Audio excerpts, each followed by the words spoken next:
9 people? That's a lot. It feels like a whole baseball team. When I was young, I always dreamed of having a cute house with a white dog, just like in storybooks. But real life isn't always so nice.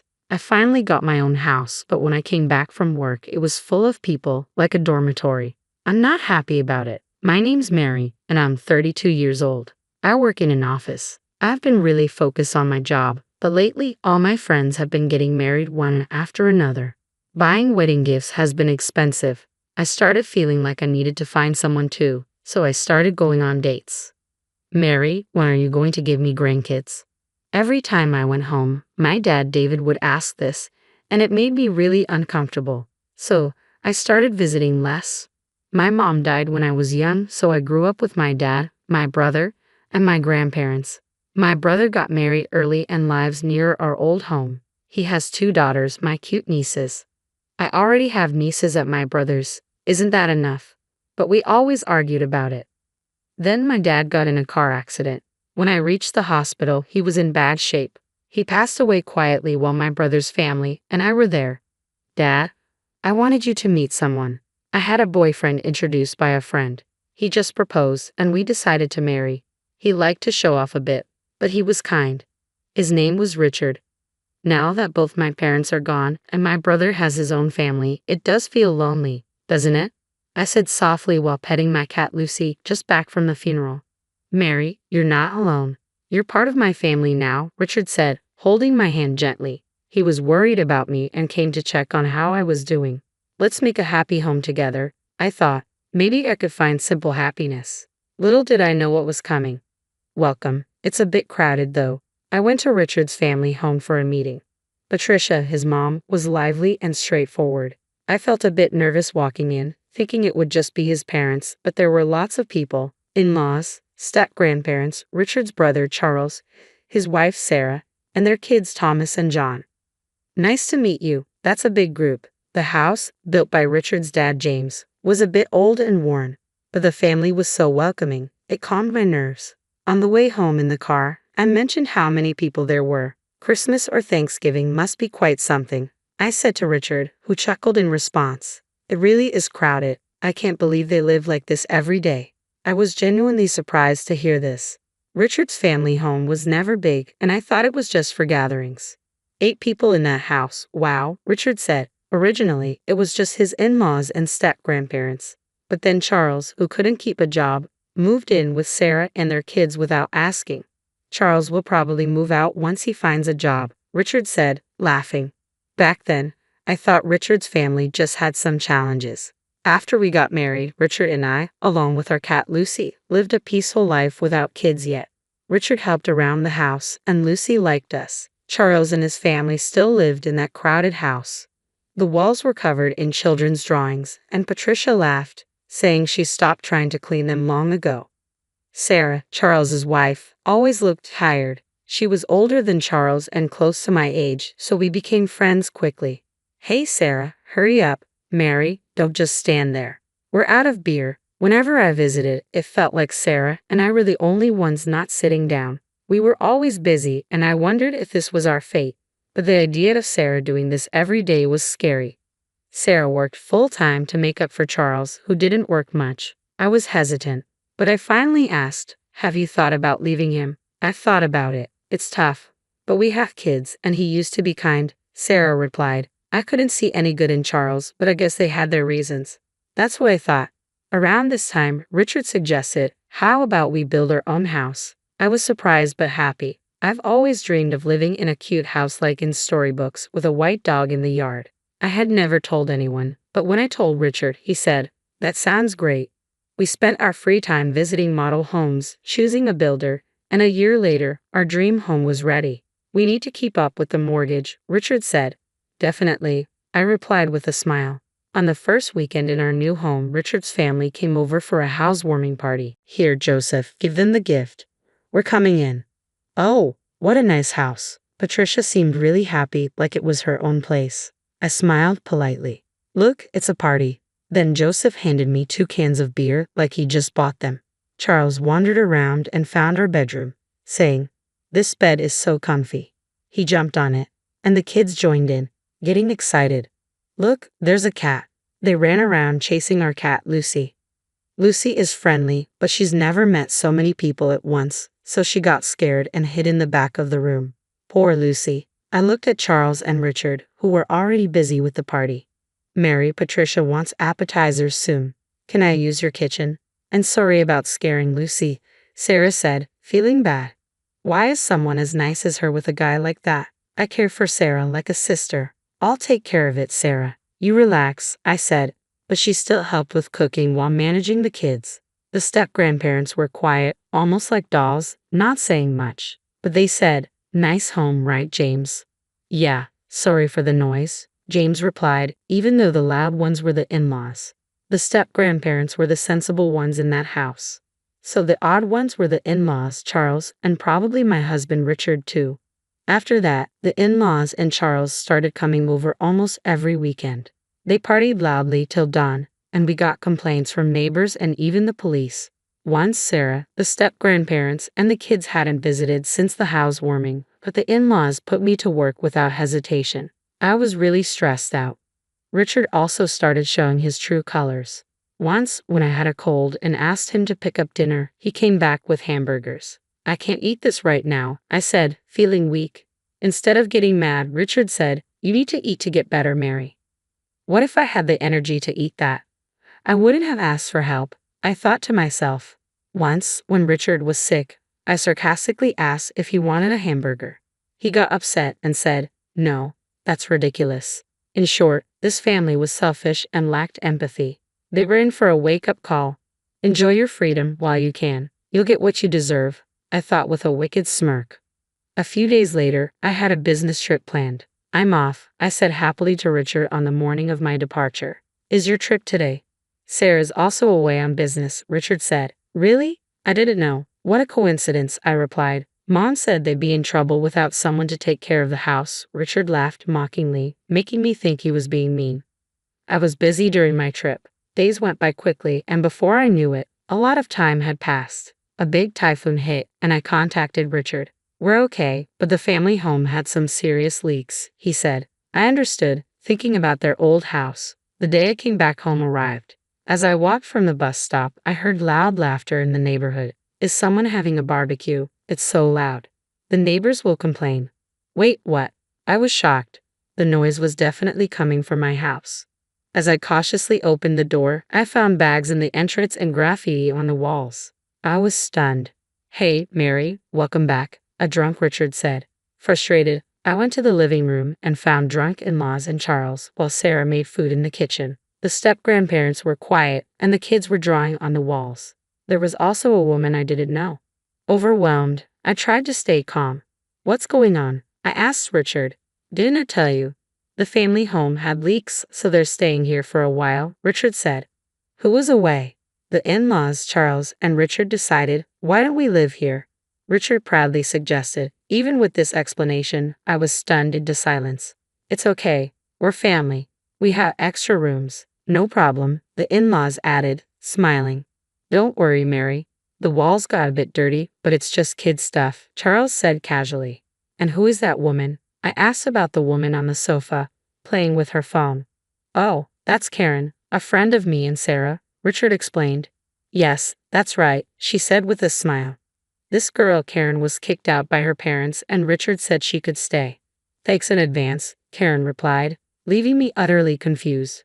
In our not-so-big living room, there were 9 adults and 2 children.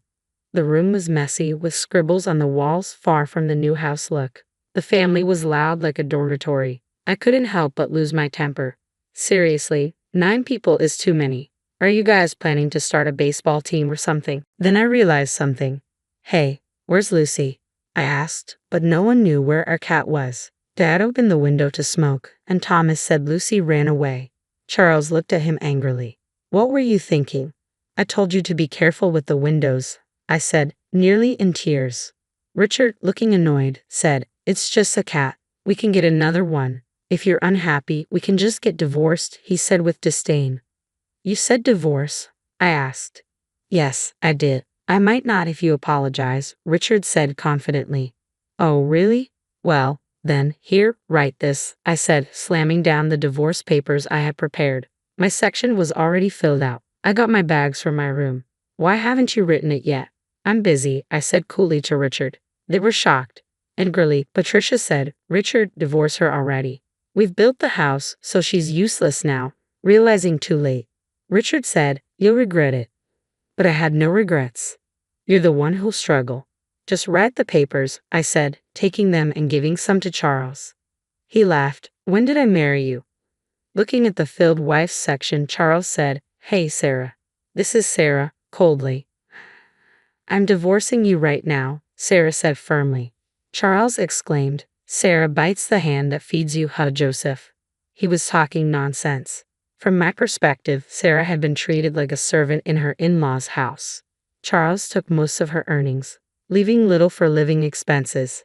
This allowed Charles to do whatever he wanted, and the woman in front of me was Charles's mistress. Mary, I think my husband is cheating. Sarah had confided in me before we planned our divorces. Sarah endured it for her children, but Charles started selling their belongings. She reached her limit. Sarah told me everything. Furious, we started planning our divorces. Sarah gathered evidence of the affair. Her recent business trip was a lie. We looked for a new place to live halfway. Like me, Sarah had no family to turn to, but a friend offered her a job in another state. It was a good opportunity, and our preparations went smoothly. All that was left was presenting the divorce papers. I want to get out of that hellish house, Sarah said, determined. She had a strong core but had been manipulated by her in-laws. Thinking it would be suspicious to return together, Sarah went back first. She soon contacted me, informing me about the takeover at my house and Charles's mistress moving in. All our actions until then were a performance. Knowing what was happening, I told Sarah, we're not living there anymore. Let the kids draw on the walls all they want. That's what I told her. Charles, thinking he could openly live with his mistress, happily signed the divorce papers. Let's go, Sarah. James and everyone, it's time to leave. The step-grandparents stood up and followed Sarah and her children to the door. Living with people like you, I had given up on life. But Sarah opened my eyes, James said, glaring at the family, and left with his great-grandchildren. The in-laws had been taking money from the step-grandparents' pensions. They were truly awful. Well then, take care, we said as we left. You'll regret this, the family laughed, but we ignored them. Months later, Richard contacted me. Oh, I forgot to block him. I could guess the content of the call, so I answered, Mary, come back. Richard sounded desperate. I barely contained my laughter. Come back, we're strangers now, I replied calmly. Let me talk, Mary. What do you mean? Why aren't you paying the mortgage? Patricia's voice came through, probably snatching the phone from Richard. What are you talking about? I have no idea. I played dumb while Patricia sounded frustrated. Apparently, the mortgage for the house had fallen behind last month. When I pressed Richard, he claimed I hadn't been paying it. What an inconvenience. While I remained silent, Patricia kept talking like a machine gun. First of all, this house, you guys had a combined income of $755,000, right? We could have built a better house. We built this as a new home, but it's not what we expected. Originally, they had planned to take over the house. Sarah had informed me of their discussions. Yes, that's true. But with Richard's $30,000 salary, the bank wouldn't lend us more. If we had taken a joint mortgage, maybe we could have gotten a better house. Hearing this, Richard, you lied. I could hear Richard and Patricia arguing on the phone. I ignored them, ended the call, and finally blocked his number. Richard had a pretentious personality. He always wanted to impress others, especially outside his family. When he suggested building the house, I already had divorce in mind. I told him a friend's husband got a mortgage on his own. How cool is that? I heard these stories like a spell. Richard, wanting to show off, opted for a solo mortgage. I had to hold back my laughter. He probably didn't tell his family because he was afraid of them knowing the truth. But I didn't care. The house was built to Richard's taste. I had no attachment to it anymore. Richard hadn't cheated, but there were no alimony penalties in our divorce. So despite him, I left him with the mortgage debt as my revenge. Let him suffer, and I was able to rescue Sarah, whom I cared for like a sister, from that house. That was my main goal. Later, they couldn't pay the mortgage, and the new house was repossessed. But it was a mess inside, with scribbles everywhere and walls yellowed by cigarette smoke from Charles and his mistress. It didn't look like a recently built house. Richard had to rent a cheap apartment, and Joseph and Patricia ended up moving in with him. They'll probably never leave him alone like parasites. I don't care. They're strangers to me now. The only good thing about my former in-laws was that the children weren't affected. Otherwise, they were the worst. Sarah, as Charles' ex-wife, successfully claimed alimony through a lawyer. She had to borrow money but managed to pay it off. I'm glad for her. Charles and his mistress became outcasts in their community and are now missing. They haven't repaid their debts, confirming how awful they are. Sarah is happily working at her friend's place. Her kids are doing well too. I hope they find happiness this time.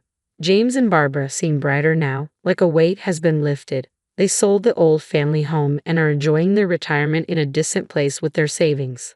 That's great news.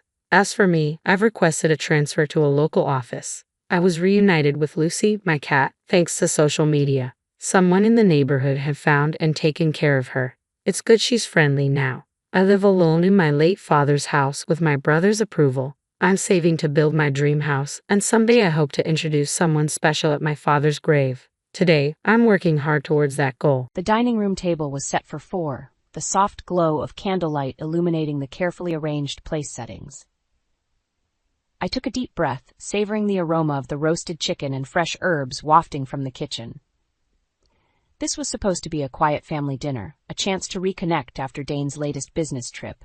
But the sound of the front door slamming open shattered the tranquil atmosphere. "Where are you?" Dane's gruff voice echoed through the hallway. I stepped out of the kitchen, my heart sinking at the sight of his disheveled appearance and the scowl etched on his face. "The kids will be down any minute. What's going on?"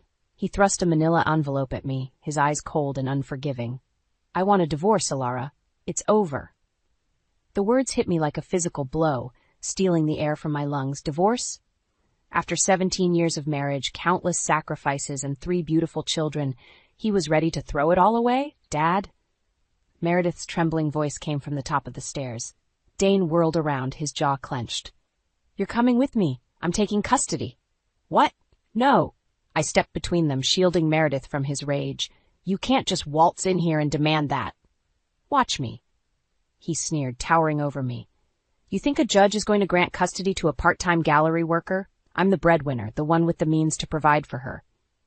Callie and Ian emerged from their rooms, eyes wide with fear at the commotion. Dane's tirade was tearing our family apart, right before their eyes. "Stop it!" I cried, my voice thick with emotion. "You're scaring the children." He leaned in, his breath hot against my face. "Wake up, Alara. This is the real world. And in the real world, money talks. You've got no chance against me." In that moment, something shifted inside me. The fear and heartbreak gave way to a simmering rage, fueling a determination I didn't know I possessed. I would not let this man destroy my family any longer. "We'll see about that," I said, meeting his gaze with unwavering resolve. With trembling hands, I packed a small suitcase, trying to muffle the sound of my sobs. Meredith's cries echoed from the other room, tearing my heart to shreds. "How could Dane do this to our family?" "Mom, please don't go." Callie clung to me, her face streaked with tears. I pulled her into a tight embrace. "I don't have a choice, honey, but I promise I'll fight for us to be together again." Ian stood in the doorway, clutching his favorite stuffed animal, his eyes wide and frightened. "Where are we going?" "We're going to stay with Grandma for a little while," I said, forcing a reassuring smile. Dane appeared, his face like stone. "Time's up, let's go." I turned to Meredith, her slender frame racked with sobs as she clung to the doorframe. "Mom, don't leave me. Please." Dane grabbed her arm, yanking her away. "That's enough. You're coming with me." "No." I lunged forward, but Dane shoved me back, his strength overpowering me. "Stay out of this, Alara. She's mine now." He dragged a screaming Meredith down the hallway, her anguished cries piercing my soul. I sank to the floor, my body numb with shock and grief. How had everything fallen apart so quickly? At my mother's house, Agnes pulled me into her arms, her gentle touch a balm for my broken heart. "I'm so sorry, sweetheart, but you can't give up. You have to fight for your children." Her words ignited a spark of determination deep within me. Dane thought he could trample all over me, but he was wrong. I would burn his world to the ground if that's what it took to get my family back. Over the next few weeks, I consulted lawyers, trying to find someone who could help me gain leverage against Dane's wealth and power. Finally, I met with Mrs. Green, a sharp-tongued attorney with a reputation for taking on tough cases. "Your husband is a real piece of work," she said, flipping through the stack of papers detailing Dane's misdeeds. "Embezzlement, fraud, tax evasion, he's been a busy boy." My heart raced. "Can you use this against him, in the custody case?" Mrs. Green fixed me with a steely gaze. "This is the kind of ammunition we need, but are you prepared for the fallout? He won't go down without a vicious fight." I thought of Meredith's anguished cries, of Callie and Ian's confusion and heartbreak. Dane had torn our lives apart without a second thought. It was time for him to face the consequences. "I'm ready," I said, my voice resolute. "Let's take him down." I stared at my reflection in the bathroom mirror, barely recognizing the woman staring back at me. Dark circles ringed my eyes, a testament to the sleepless nights spent agonizing over Meredith's absence. But I couldn't afford to crumble, not now. Not when so much was at stake. With a deep breath, I steeled my resolve and headed to the art gallery, where I'd agreed to pick up a few shifts. Keeping busy was the only way to stay sane during this living nightmare. "Alara, is that you?" I froze at the familiar voice, turning to see Tom, an old friend from college, standing behind the counter. "Tom, what are you doing here?" He grinned, that same mischievous smile I remembered from our younger days. "I own this place now. Well, co-own it with my wife. But enough about me. What's going on with you? You look like hell." The words tumbled out before I could stop them, the pain and anger I'd been bottling up finally finding release. I told him everything. Dane's sudden demand for divorce, the custody battle, the evidence Mrs. Green had dug up about his shady business dealings. Tom's expression hardened, his jovial demeanor replaced by a steely resolve. "That son of a bitch. He's not getting away with this, Alara. Not on my watch." "What do you mean?" He leaned in, his voice low. "I've got connections. People who can dig up dirt on your scumbag ex. If he thinks he can just waltz in and destroy your family, he's got another thing coming." A glimmer of hope kindled in my chest. After weeks of feeling powerless, I finally had an ally in my corner. "You'd do that for me?" Tom placed a reassuring hand on my shoulder. "Of course. We've been friends forever, and friends don't let friends get screwed over by low-life dirtbags like Dane."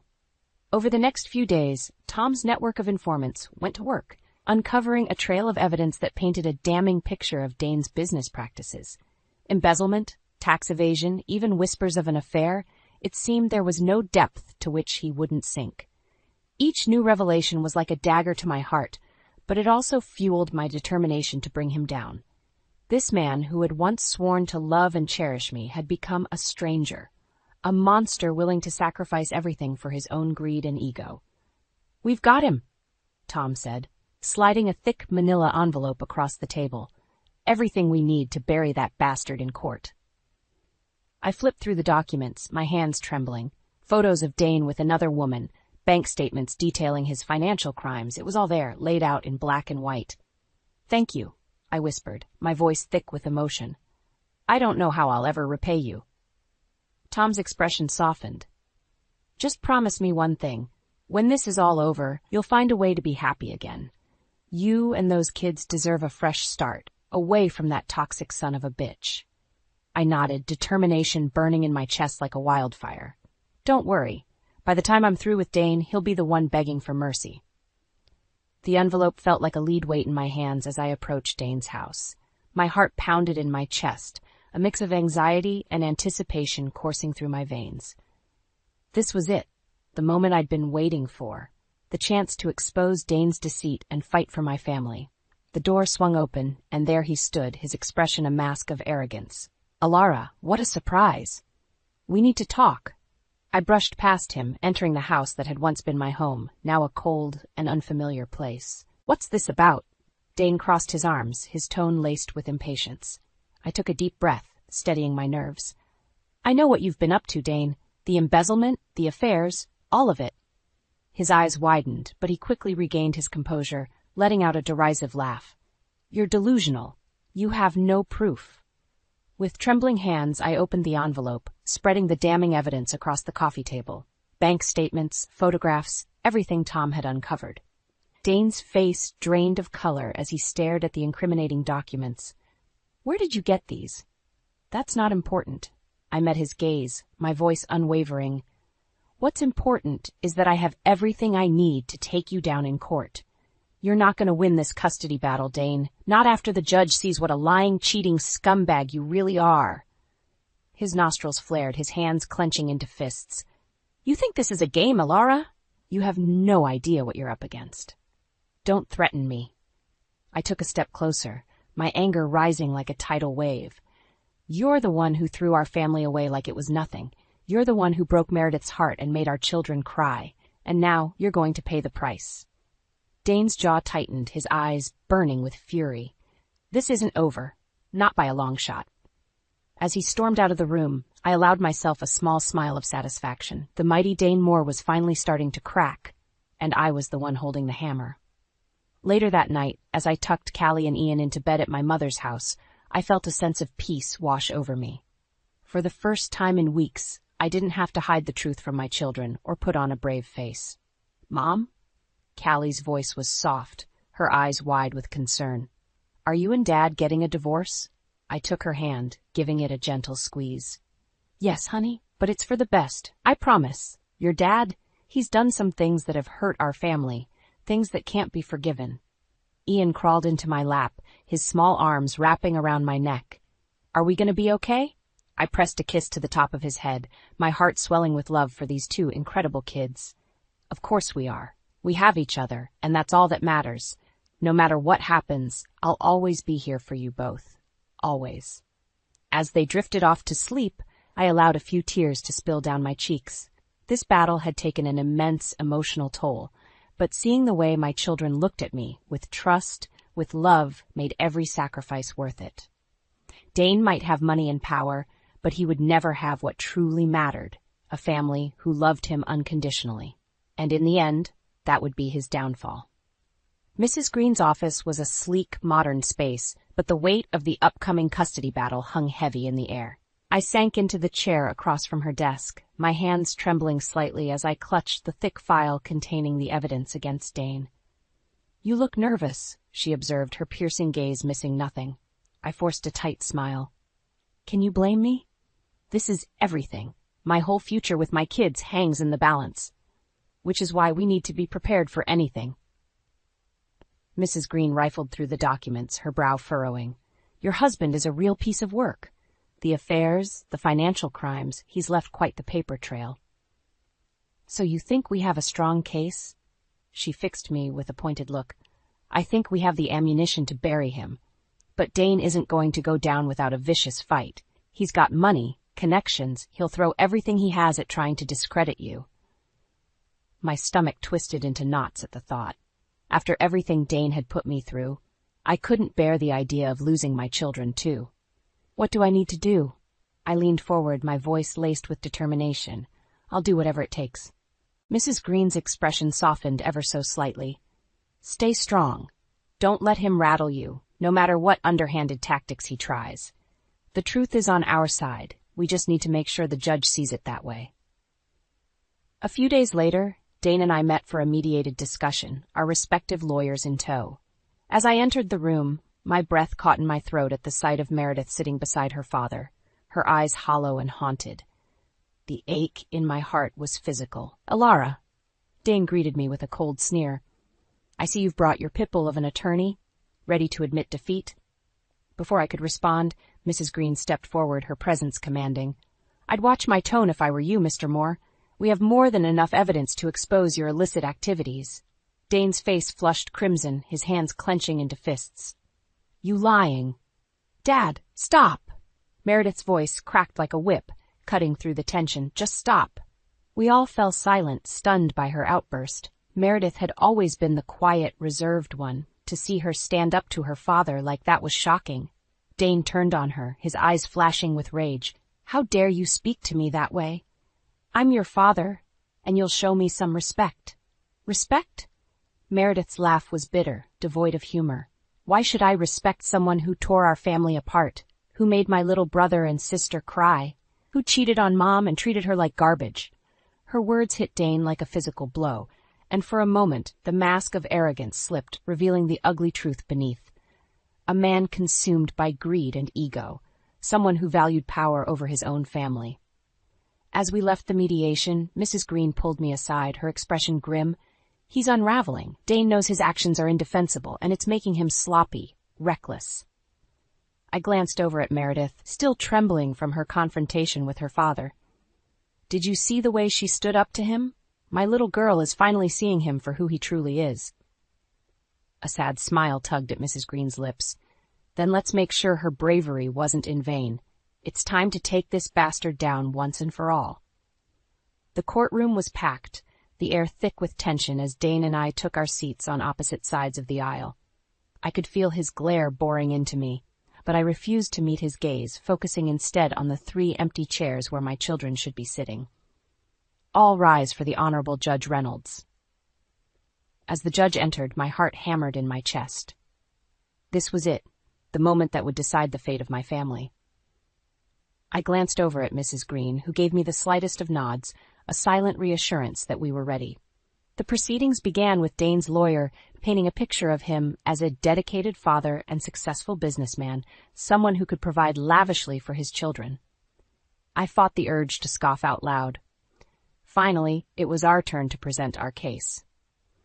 Mrs. Green wasted no time in getting to the heart of the matter, systematically laying out the evidence of Dane's misdeeds. Bank statements, photos, even testimony from former business associates. Dane's smug expression slowly crumbled as the weight of his lies and betrayals was laid bare for all to see. By the time Mrs. Green finished, his face was ashen, his hands clenched into tight fists. "Would you like to take the stand, Mr. Moore?" The judge's voice was even, giving no hint of her thoughts on the revelations. Dane opened his mouth, no doubt prepared to spew forth more lies and excuses. But before he could speak, a quiet voice cut through the courtroom. "Don't bother, Dad. We already know the truth." Her eyes shining with unshed tears. My breath caught in my throat as she made her way to the witness stand, her slender frame trembling slightly. "Your Honor, I'd like to say a few words, if I may." The judge nodded, and Meredith took a deep breath, steadying herself. "For years my father has lied to us, to my mother, to my siblings, to everyone around him. He's cheated, stolen, and manipulated his way through life, caring only about himself and his own greed."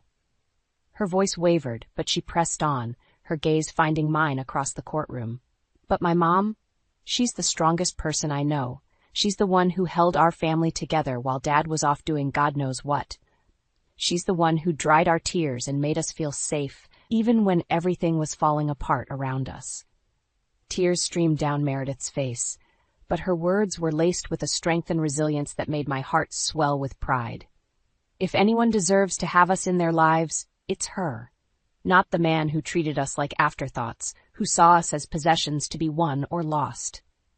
A hush fell over the courtroom as Meredith stepped down from the stand, her words hanging heavy in the air. Dane stared at her, his expression unreadable, before dropping his head into his hands. In that moment, I knew we had won. Dane's carefully constructed facade had crumbled, laid bare by the heartfelt words of his own daughter. He was a broken man, undone by the very family he had sacrificed for his own selfish desires. As the judge called for a recess, Mrs. Green pulled me into a fierce hug, her eyes shining with triumph. "You did it, Alara. You fought for your family, and you won." I clung to her, my body trembling with a heady mix of relief and elation. The battle had been long and brutal, but in the end, love and truth had prevailed. And as I looked toward the future, I knew that no matter what challenges lay ahead, my children and I would face them together, a united front stronger than ever before. The courtroom was deathly silent as Judge Reynolds re-entered, her gaze sweeping over the crowd. I felt Meredith's hand slip into mine, her slender fingers trembling with nervous anticipation. This was it, the moment we'd been fighting for. After careful consideration of the evidence presented, the judge began, her voice ringing out in the hushed chamber, "I hereby award full custody of Meredith Moore, Callie Moore, and Ian Moore to their mother, Alara Moore." A collective gasp rippled through the room, but I barely heard it over the roaring in my ears. We'd won. Against all odds, against Dane's wealth and power, we had won. Meredith threw her arms around me, her body shaking with relieved sobs. I held her close, pressing my face into her hair as tears streamed down my cheeks. My babies were coming home. Across the aisle, Dane sat frozen, his face ashen and drawn.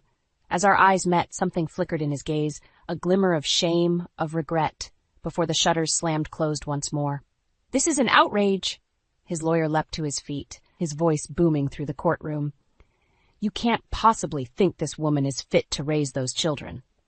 "That's quite enough." Judge Reynolds fixed him with a stern look.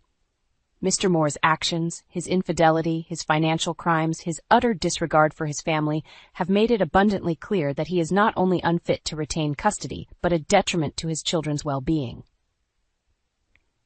Dane opened his mouth, no doubt poised to unleash another torrent of lies and excuses. But one withering glance from the judge silenced him, his shoulders slumping in defeat. As we stepped out into the courthouse lobby, a tremor of disbelieving joy rippled through me. We were free, free from Dane's tyranny, free to start fresh and rebuild the family he had so callously torn apart. Callie and Ian barreled into my arms, their faces alight with happiness. Mrs. Green stood off to the side, a proud smile tugging at her lips. "I can't thank you enough," I murmured, overcome with gratitude for the woman who had helped make this impossible dream a reality. She waved a dismissive hand. "Don't mention it.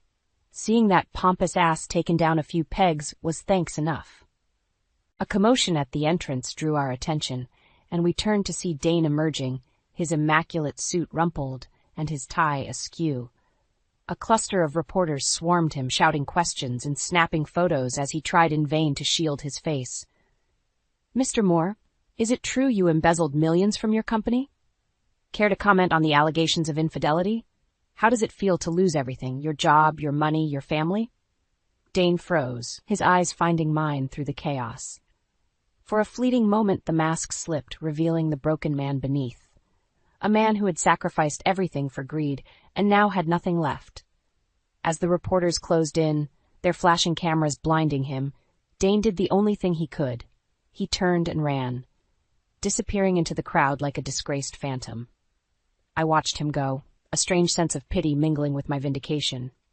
He had brought this reckoning upon himself, and now he would have to live with the consequences of his actions.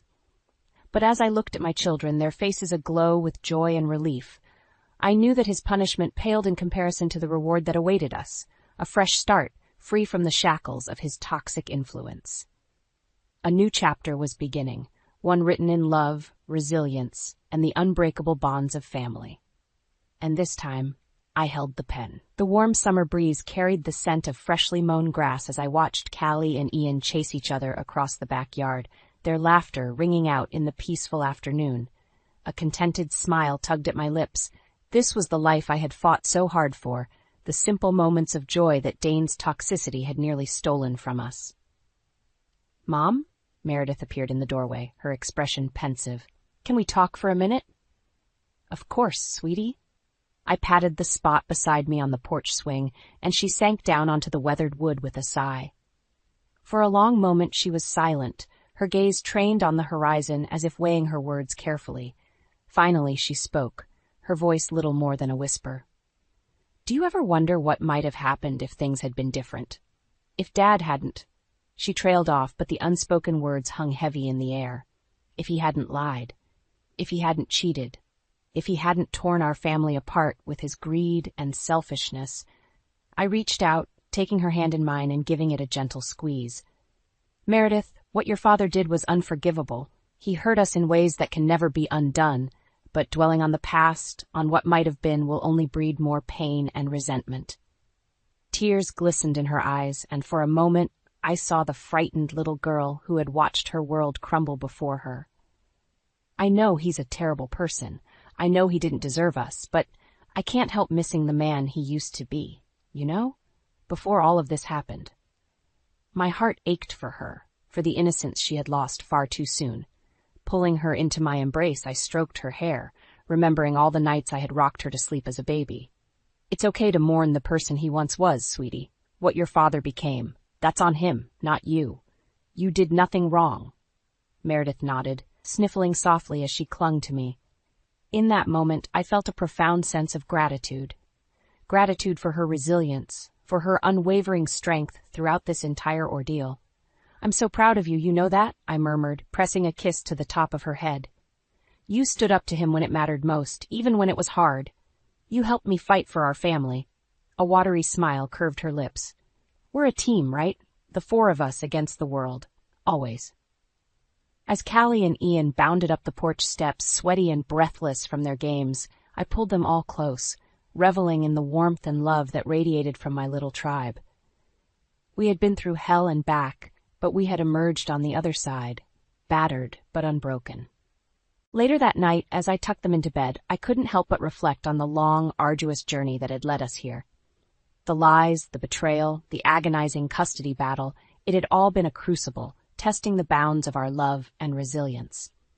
But in the end, we had passed that test with flying colors. Dane's selfishness and greed had nearly destroyed us, but it had also revealed an unshakable truth, that our family was built on a foundation stronger than any force he could wield against us. As I drifted off to sleep, surrounded by the peaceful sounds of my children's breathing, I felt a sense of contentment wash over me. The future was a blank canvas, filled with endless possibilities and the promise of new beginnings. And this time, I held the brush, ready to paint a masterpiece of love, hope, and unbreakable family bonds that would endure long after the scars of yesterday had faded away. I stared at the test results in disbelief, my hands trembling. Eli's blood type was AB. How could that be possible when both Nolan and I had type O? The implications were staggering, and I felt my world starting to crumble. There must be some mistake, I said, my voice barely above a whisper as I faced the stern-faced doctor. Eli's blood type can't be AB. That's not possible. The doctor shook his head solemnly. I'm sorry, Mrs. Parker, but the tests were conclusive. Your son's blood type is definitely AB. I sank back into the chair, my mind racing. How could this be happening? Nolan and I had been together for over a decade, and Eli was the product of our loving marriage.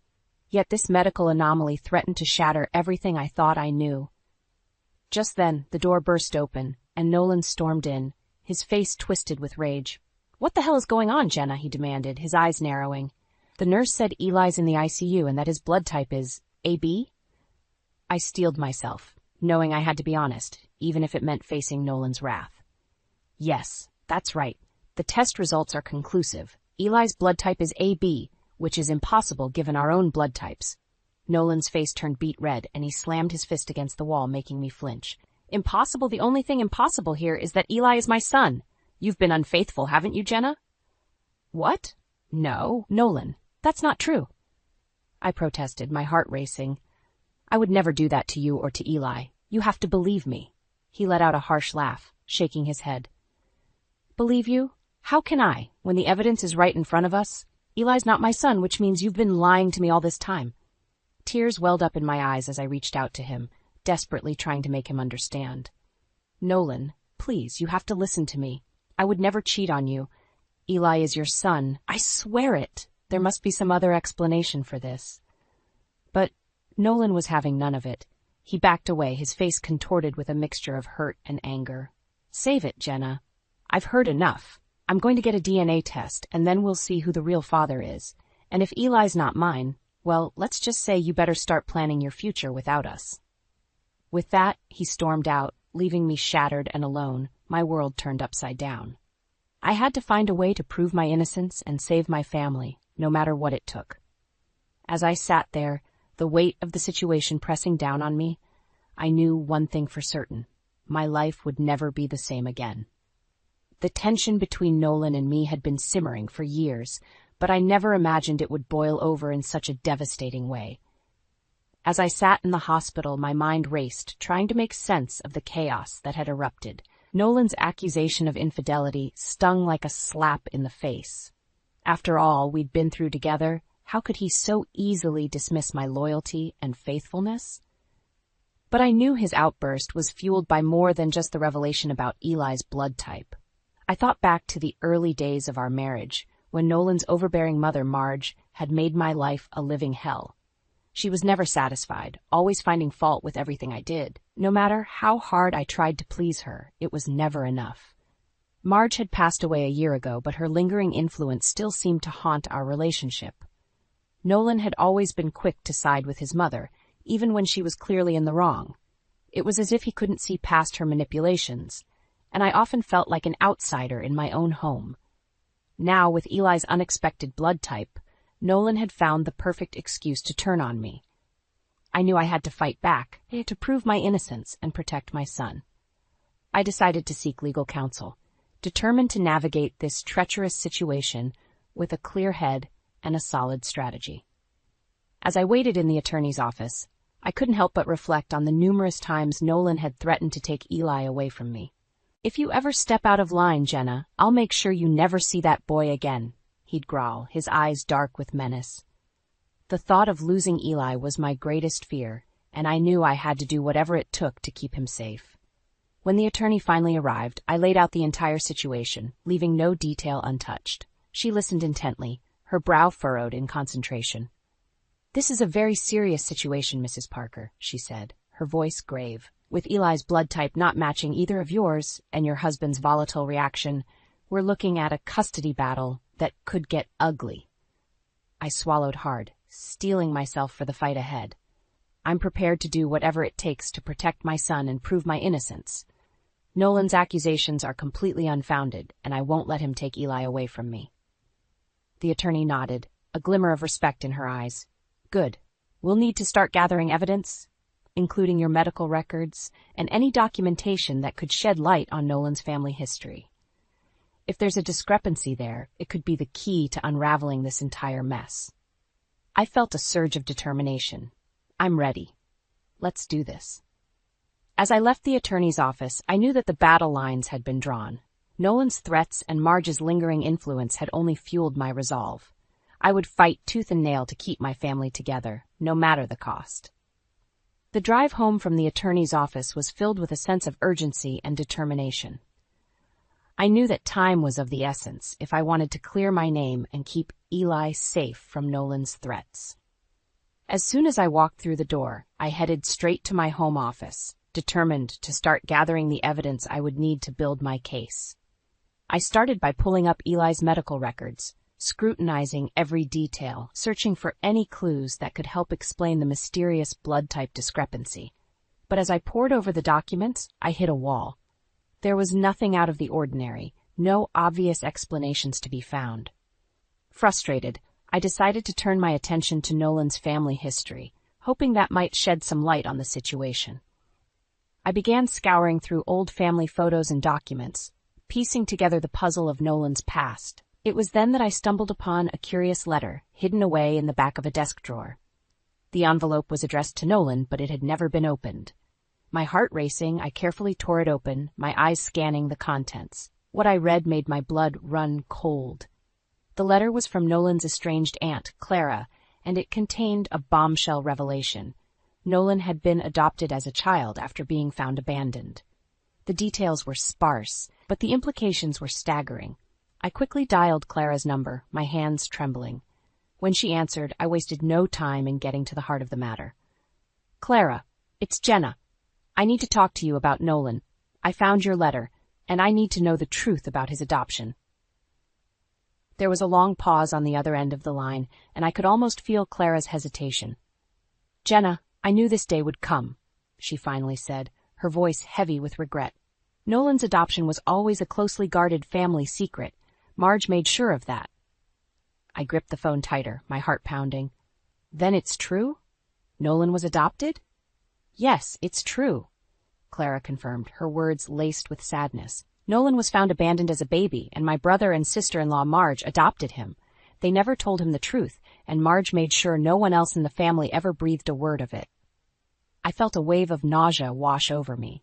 If Nolan had been adopted, then that meant...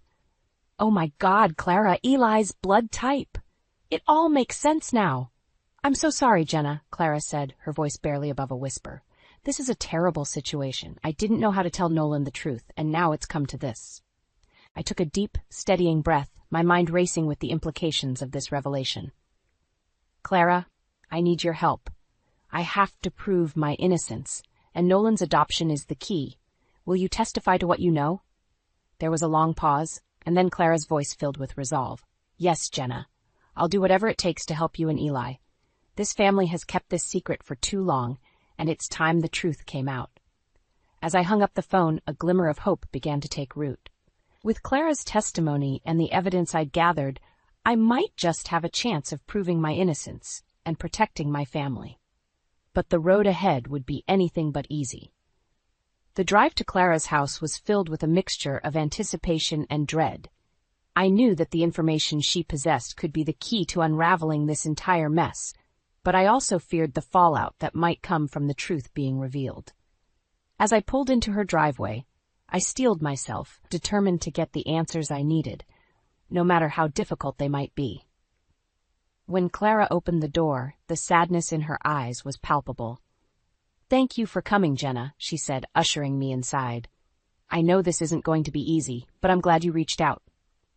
We settled into the living room, the air thick with tension. I wasted no time in getting straight to the point. "Clara, I need you to tell me everything you know about Nolan's adoption. The truth could be the only thing that saves my family."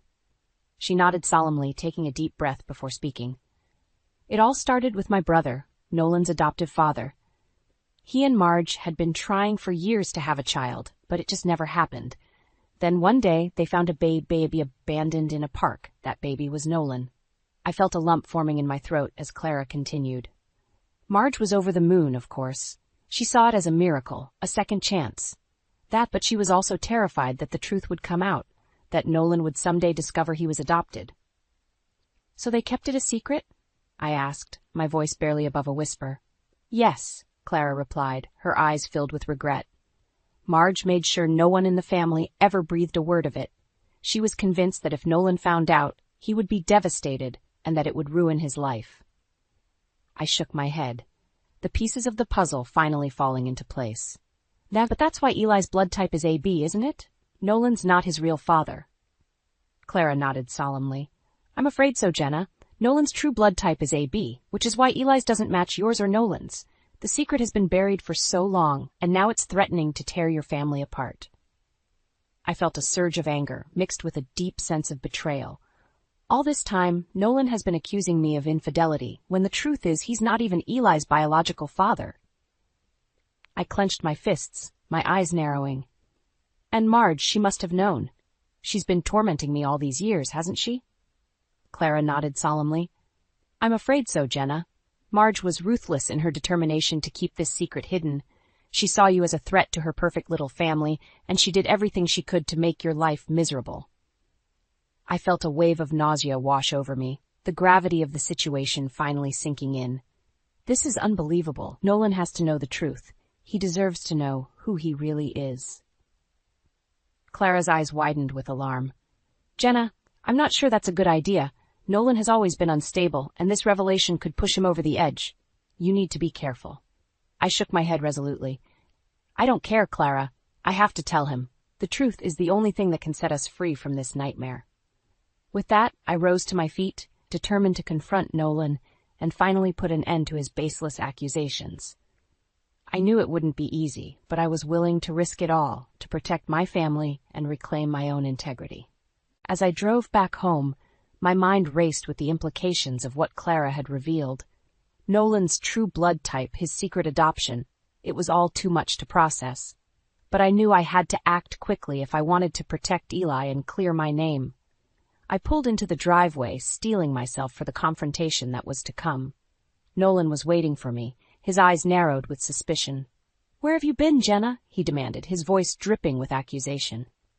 "I've been trying to reach you all afternoon." I took a deep breath, forcing myself to remain calm. "I've been speaking with Clara, Nolan. There's something we need to discuss." He scoffed, his arms crossing over his chest. "Clara? What could that old bat possibly have to say that's worth my time?" "It's about you, Nolan," I said, my voice steady. "About your past, about the fact that you were adopted." The color drained from his face, and for a moment he seemed at a loss for words. "What are you talking about?" he finally managed, his voice barely above a whisper. "The truth, Nolan," I replied, my gaze unwavering. "Clara told me everything. How you were found abandoned as a baby. How your mother, Marge, made sure the family kept it a secret all these years." Nolan's eyes widened, a mix of shock and rage flickering across his features. "You're lying," he shouted, his fists clenching at his sides. "This is just another one of your pathetic attempts to turn me against my own family." I held up a hand, silencing him. I'm not lying, Nolan, and I have proof, a letter from Clara confirming everything she told me. He stared at me, his chest heaving with each labored breath. No, this can't be happening, he muttered, shaking his head in disbelief. But it is, Nolan, I said, my voice tinged with sympathy. And it explains Eli's blood type. You're not his biological father. The realization hit him like a punch to the gut, and he staggered backward, his face contorted with anguish. You cheated on me, he gasped, his eyes wild with accusation. This is all your fault. I shook my head, refusing to back down. No, Nolan, Eli is your son, but not biologically. You were adopted, and that's why your blood types don't match. He stared at me for a long, tense moment, his breathing ragged. Then, without warning, he lunged forward, his hands closing around my throat. You bitch! He snarled, his grip tightening. You're trying to take everything from me! I clawed at his hands, gasping for air, my heart pounding in my ears. Just then, the door burst open, and a group of people rushed in. A mediator, a court-appointed guardian, and my attorney. That's enough, Mr. Parker, the mediator said, her voice firm and commanding. Let go of your wife, and we can discuss this like civilized adults. Nolan's grip loosened, and he backed away, his chest heaving. I coughed and sputtered, my hands trembling. What is the meaning of this? Nolan demanded, his eyes darting between the gathered group. We're here to help, Nolan, I said, my voice hoarse. I've arranged a mediated meeting so we can discuss Eli's future and resolve this situation in a constructive way. Nolan's eyes narrowed, his expression twisted with suspicion. You're up to something, Jenna. I can see it in your eyes. I met his gaze, my own eyes steely with determination. Yes, Nolan. I'm going to prove my innocence and protect my family, no matter what it takes. The mediated meeting was tense from the moment we all gathered in the conference room. Nolan sat across from me, his arms crossed over his chest, his eyes narrowed with suspicion. The mediator, a seasoned family counselor, introduced herself and set the tone for the proceedings. All right, let's start by getting everything out in the open, she said, her voice calm and measured. Jenna, you've requested this meeting to discuss some important matters regarding your son, Eli. Would you like to begin? I took a deep breath, steeling myself for the confrontation that was to come. Yes, thank you, I replied, my gaze locked with Nolan's. As you all know, Eli's recent hospitalization revealed a concerning discrepancy in his blood type. It's come to my attention that Nolan was actually adopted as a child and that his true blood type is AB. Nolan's face drained of color, and he shot to his feet, his chair clattering to the floor behind him. This is outrageous, he shouted, slamming his fist on the table. Jenna is lying, trying to twist the truth to suit her own agenda. The mediator raised a hand, her expression stern. Mr. Parker, please sit down and allow Jenna to continue. We're here to have a constructive dialogue, not hurl accusations. Nolan reluctantly complied, his jaw clenched tightly, his eyes smoldering with rage. Jenna, please go on, the mediator prompted. I took another deep breath, my gaze unwavering. Nolan's aunt, Clara, has confirmed that Nolan was indeed adopted as a baby, and that his blood type is AB. This explains why Eli's blood type doesn't match either of ours. Nolan is not Eli's biological father. The room fell silent, the weight of my words hanging in the air. Nolan's face was a mask of anguish and disbelief, his hands trembling. No, this can't be true, he stammered, his voice breaking. You're trying to destroy me, Jenna. You've always hated my family, and now you're using this to take Eli away from me. The mediator held up a hand, her expression sympathetic. Mr. Parker, I understand this must be a difficult revelation, but we need to remain focused on finding a resolution that is in the best interest of your son. Nolan shook his head vehemently, his eyes wild. Best interest? Jenna's the one who's betrayed me, betrayed our family. She's been unfaithful, and now she's trying to take Eli away. I felt a surge of anger and frustration. Nolan, I've never been unfaithful to you. Eli is your son, just not biologically. Your own family has been keeping this secret from you all these years, and I'm trying to bring the truth to light for all of our sakes. The mediator nodded, her gaze shifting between us. Clearly, there are deeper issues at play here that need to be addressed. Jenna, you mentioned having evidence to support your claims. Would you be willing to share that with us? I reached into my bag and pulled out the letter from Clara, handing it to the mediator. This letter from Nolan's Aunt Clara confirms his adoption and the fact that his blood type is AB. It's the proof I've been searching for to clear my name and protect my family. The mediator scanned the letter, her brow furrowing in concentration. Nolan watched, his face a mask of anguish and disbelief, as the truth of his past unraveled before him. "This appears to be a legitimate document," the mediator finally said, her voice grave. "Mr. Parker, I'm afraid the evidence presented here does substantiate Jenna's claims." Nolan's world seemed to crumble before my eyes, his carefully constructed reality shattered beyond repair. As he sat there, his body shaking with a mix of emotions, I knew that the tide had finally turned in my favor. The aftermath of the mediated meeting was nothing short of explosive. Nolan, reeling from the revelation of his adoption and the truth about Eli's paternity, had spiraled into a state of emotional turmoil. As the mediator's words sank in, his face contorted with a mix of anguish and rage. He pushed himself away from the table, his chair clattering to the floor as he paced the room like a caged animal. "This can't be happening," he muttered, his hands trembling. "It's all a lie, a conspiracy to destroy me." The mediator tried to interject, her voice calm and measured, but Nolan cut her off with a vicious swipe of his hand. "No, you listen to me," he shouted, his eyes wild. "Jenna has been unfaithful, and she's using this nonsense about my adoption to take Eli away from me." I felt a surge of anger and frustration, but I forced myself to remain composed. "Nolan, please," I pleaded, my voice steady. "This isn't about taking Eli away from you. It's about protecting him and our family from the truth you've been hiding all these years." Nolan's gaze locked with mine, his expression contorted with a mix of hurt and betrayal. "Protecting him?" he spat. "You're the one who's been lying, Jenna. You've betrayed me, and now you want to take everything I have." The mediator intervened, her voice firm. "Mr. Parker, I understand this is an extremely difficult situation, but we need to remain focused on the best interests of your son. Attacking your wife is not going to solve anything." Nolan's nostrils flared, and for a moment I thought he might lash out again. But then something seemed to shift in his demeanor, and he slumped back into his chair, his head in his hands. "This can't be happening," he murmured, his voice barely above a whisper. "My whole life has been a lie." I felt a twinge of sympathy, despite everything that had happened. "Nolan, I know this is hard, but we need to find a way to move forward for Eli's sake." He lifted his head, his eyes filled with anguish. "Move forward? How can I, when everything I thought I knew has been ripped away from me?" The mediator leaned forward, her expression grave. "Mr. Parker, I understand your pain, but the well-being of your son must be the priority here. Jenna has presented evidence that casts serious doubt on your biological relationship to Eli. We need to explore options that will ensure his stability and safety." Nolan's gaze darted between the mediator and me, his expression shifting from despair to rage. "Stability and safety? You think I'm going to let Jenna take my son away from me?" I steeled myself, knowing that the battle was far from over. "Nolan, I'm not trying to take Eli away from you, but I need to ensure his well-being, and that means proving my innocence and getting full custody." Nolan's eyes narrowed, his lips curling into a snarl. "Over my dead body, Jenna. I'll fight you tooth and nail, and I'll make sure you never see Eli again." The mediator tried to interject, but Nolan was having none of it.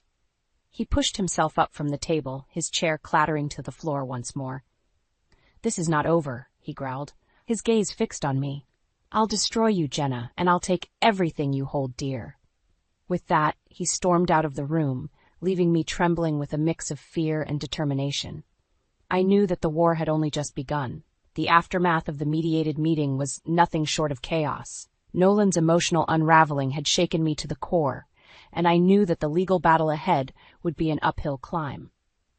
But I was more determined than ever to protect Eli and secure our future, no matter the cost.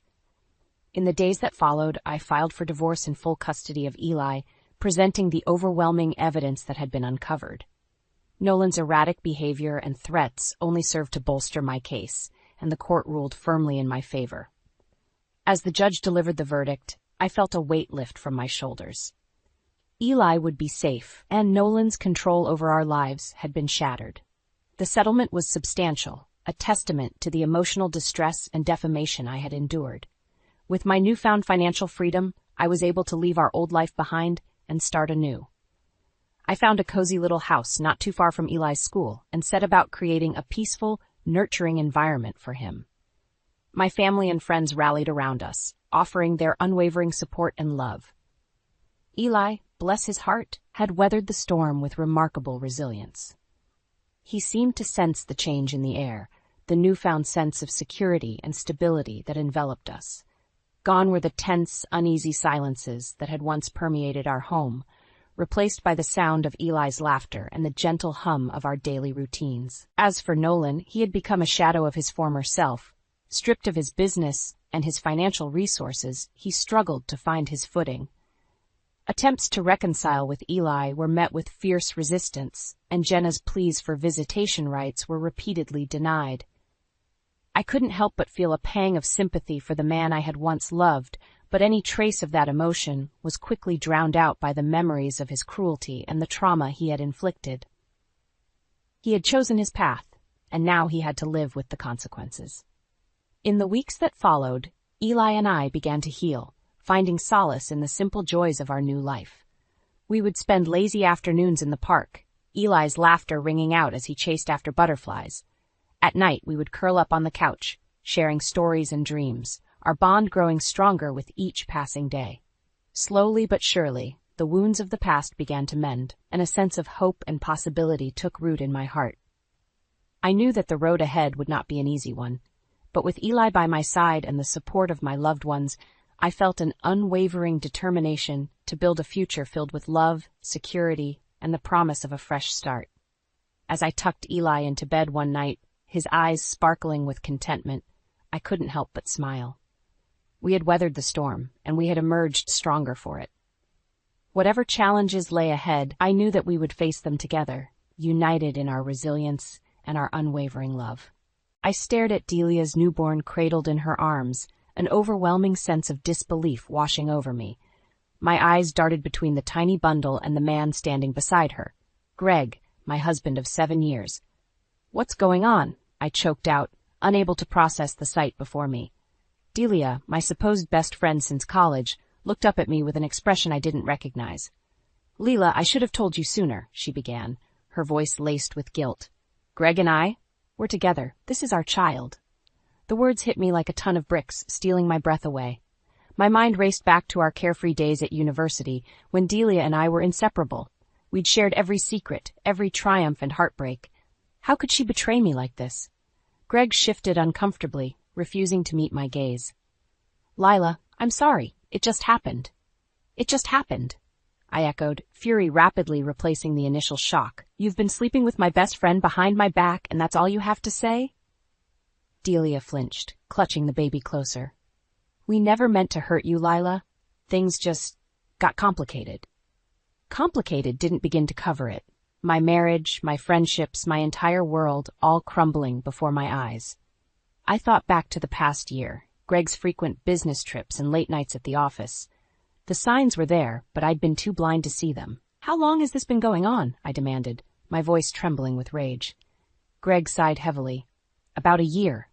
A year. 12 months of lies and deception right under my nose. I felt sick to my stomach. Delia reached out to me, her eyes pleading. "Lila, please try to understand." "Understand?" I cut her off, recoiling from her touch. "How can I possibly understand this? You've betrayed me in the worst way imaginable." Greg stepped forward, his expression a mix of guilt and defiance. "It's not that simple, Lila. Delia and I, we love each other." His words felt like a slap in the face. "Love? You don't know the meaning of the word." I spun on my heel, unable to bear the sight of them any longer. "Don't worry, you won't have to explain yourselves. I'm done." As I stormed out of the hospital room, the weight of their betrayal threatened to crush me. But beneath the pain and anger, a newfound resolve took root. They would pay for this. I would make sure of it. The drive home passed in a blur, a torrent of emotions raging within me. Delia's betrayal stung deeper than I could have imagined, her selfish actions shattering the bond we once shared. But it was Greg's deceit that cut me to the core. The man I'd vowed to spend my life with had obliterated that promise without a second thought. As I pulled into the driveway, I steeled myself, forcing a mask of calm over my features. Greg couldn't know the depths of my knowledge, not yet. I needed to play along, to gather the evidence that would bring their twisted game crashing down. The front door swung open, and there he stood, a bemused expression on his face. "Everything okay? You look shaken up." I mustered a tight smile, willing my voice steady. "Yeah, just a long day at the hospital visiting Delia." The lies slipped off my tongue with surprising ease. "You know how exhausting she can be." Greg chuckled, seemingly oblivious to the maelstrom raging within me. "That's our Delia, always one for drama." He pulled me into an embrace, and I fought the urge to recoil from his touch. Over the next few days, I watched him like a hawk, scrutinizing his every move for signs of his deception. The little things I'd once overlooked now glared at me. The lingering scent of an unfamiliar perfume, the furtive glances at his phone, the late nights working. How could I have been so blind? Determined to unravel the truth, I made a call to an old friend, a private investigator I'd known since college. Within hours, he had Greg's movements under surveillance, tracking his comings and goings with meticulous detail. The evidence trickled in slowly at first, receipts for expensive dinners, hotel charges on our joint credit card. But then the floodgates opened and a clearer picture emerged. Delia had been siphoning money from our accounts for months, funneling it into a hidden slush fund. Plane tickets, jewelry, even a down payment on a cozy little bungalow, all purchased with our hard-earned savings, all part of their twisted plan. With each new revelation, my fury burned hotter, an inferno of rage threatening to consume me. But I kept my cool, maintaining the facade of marital bliss while secretly plotting my revenge. Then, one fateful day, the final piece of the puzzle fell into place. A copy of a prenatal agreement between Greg and Delia, outlining their intentions to raise the child together, at my expense. I clutched the damning document, my hands trembling. They'd played me for a fool, using my love and trust as weapons against me. But no more. It was time to strike back, to expose their web of lies and make them face the consequences of their actions. As I looked up, my gaze fell on Greg, laughing and chatting with friends like nothing was amiss. A cruel smile tugged at my lips. Oh, how the tables were about to turn. With the prenatal agreement in hand, I finally had the smoking gun I needed. Greg and Delia's deception was laid bare, their treacherous plot exposed in black and white. But the document was just the tip of the iceberg. My investigation had unearthed a trail of lies that ran deeper than I could have imagined. Greg's suspicious behavior only escalated in the following days, his absences growing longer and more frequent. I'd catch him poring over financial statements late into the night, his brow furrowed with worry. Little did he know, I was one step ahead, meticulously cataloging every cent he and Delia had siphoned from our accounts. The numbers were staggering. Hundreds of thousands of dollars funneled into offshore accounts and untraceable investments. It was clear they'd been planning this for years, methodically bleeding me dry while I remained obliviously in love. Through it all, I maintained my facade of normalcy, playing the doting wife while quietly gathering the arsenal that would bring them to their knees. But even as the evidence mounted, a part of me still struggled to comprehend the depths of their betrayal. How could Delia, my oldest friend, the woman who'd once sworn to be my maid of honor, do this to me? We'd shared everything, from our deepest secrets to our wildest dreams. Yet she'd cast it all aside without a second thought, seduced by the promise of wealth and a twisted sense of entitlement. And Greg? The man I'd vowed to love and cherish, the father I'd hoped to raise children with. His lies cut deepest of all, a vile violation of the sacred trust between husband and wife. I'd given him everything, and he'd repaid me with deceit and betrayal. As the days ticked by, my resentment festered, fueled by each new revelation. I pored over the evidence, committing every sordid detail to memory. The fake business trips, the clandestine rendezvous, the countless nights they'd lain together while I remained blissfully unaware. Through it all, I remained an island of calm on the surface, even as a storm of rage raged within me. Greg grew increasingly distant, his guilt and paranoia driving a wedge between us. But I played along, biding my time until the perfect moment to strike. That moment came in the form of a family gathering, a celebration of my sister-in-law's promotion at work. It was the ideal stage, a chance to expose their duplicity before the very people they'd hoped to deceive. As the invitations went out, I couldn't help but smile at the delicious irony. They thought they were attending a joyous occasion, blissfully unaware that it would be the scene of their downfall. Little did they know, the game was up, and I held all the cards. With each passing day, my anticipation grew, a heady mix of dread and exhilaration coursing through my veins. Soon they would face the consequences of their actions, their lies laid bare before the world, and I would be the one to deliver the final crushing blow. As the days ticked down to the fateful family gathering, I found an unexpected ally in my quest for retribution. Greg's own sister, Jenna. It turned out she'd harbored suspicions about her brother's fidelity for years, her intuition picking up on the subtle signs I'd been too naive to see. "I always knew there was something off about him," she confided in me over coffee one afternoon. "The late nights, the shady business deals, it all reeked of a man with something to hide." I nodded grimly, sliding the damning prenatal agreement across the table. Jenna's eyes widened as she scanned the document, her expression morphing from shock to fury. "That bastard," she hissed, slamming her fist on the table. "How could he do this to you, Lila? To our family?" In that moment, I saw a kindred spirit in Jenna, a woman wronged by the same man, her trust betrayed by blood. Without hesitation, I laid out the full scope of Greg and Delia's deception, every sordid detail I'd uncovered through my investigation. Jenna listened in stunned silence, her anger growing with each revelation. By the time I finished, she was trembling with rage, her knuckles white from gripping the table's edge. "We have to make them pay," she growled, her eyes blazing with determination. "They can't be allowed to get away with this." I nodded, a grim smile tugging at my lips. "That's exactly what I intend to do." Over the next few days, Jenna and I became co-conspirators, meticulously plotting our revenge. We pored over the evidence, strategizing the perfect moment and method to expose Greg and Delia's duplicity. "The family gathering is our best shot," Jenna mused, tapping her pen against the stack of incriminating documents. "We can't let them wriggle out of this one." "Agreed," I replied, my voice steely with resolve. "They need to face the consequences of their actions in front of everyone they've betrayed." As the event drew nearer, our plans solidified. We would let Greg and Delia bask in the illusion of normalcy, lulling them into a false sense of security. Then, at the height of the celebration, we would drop our bombshell, unleashing the full weight of their deception before the entire family.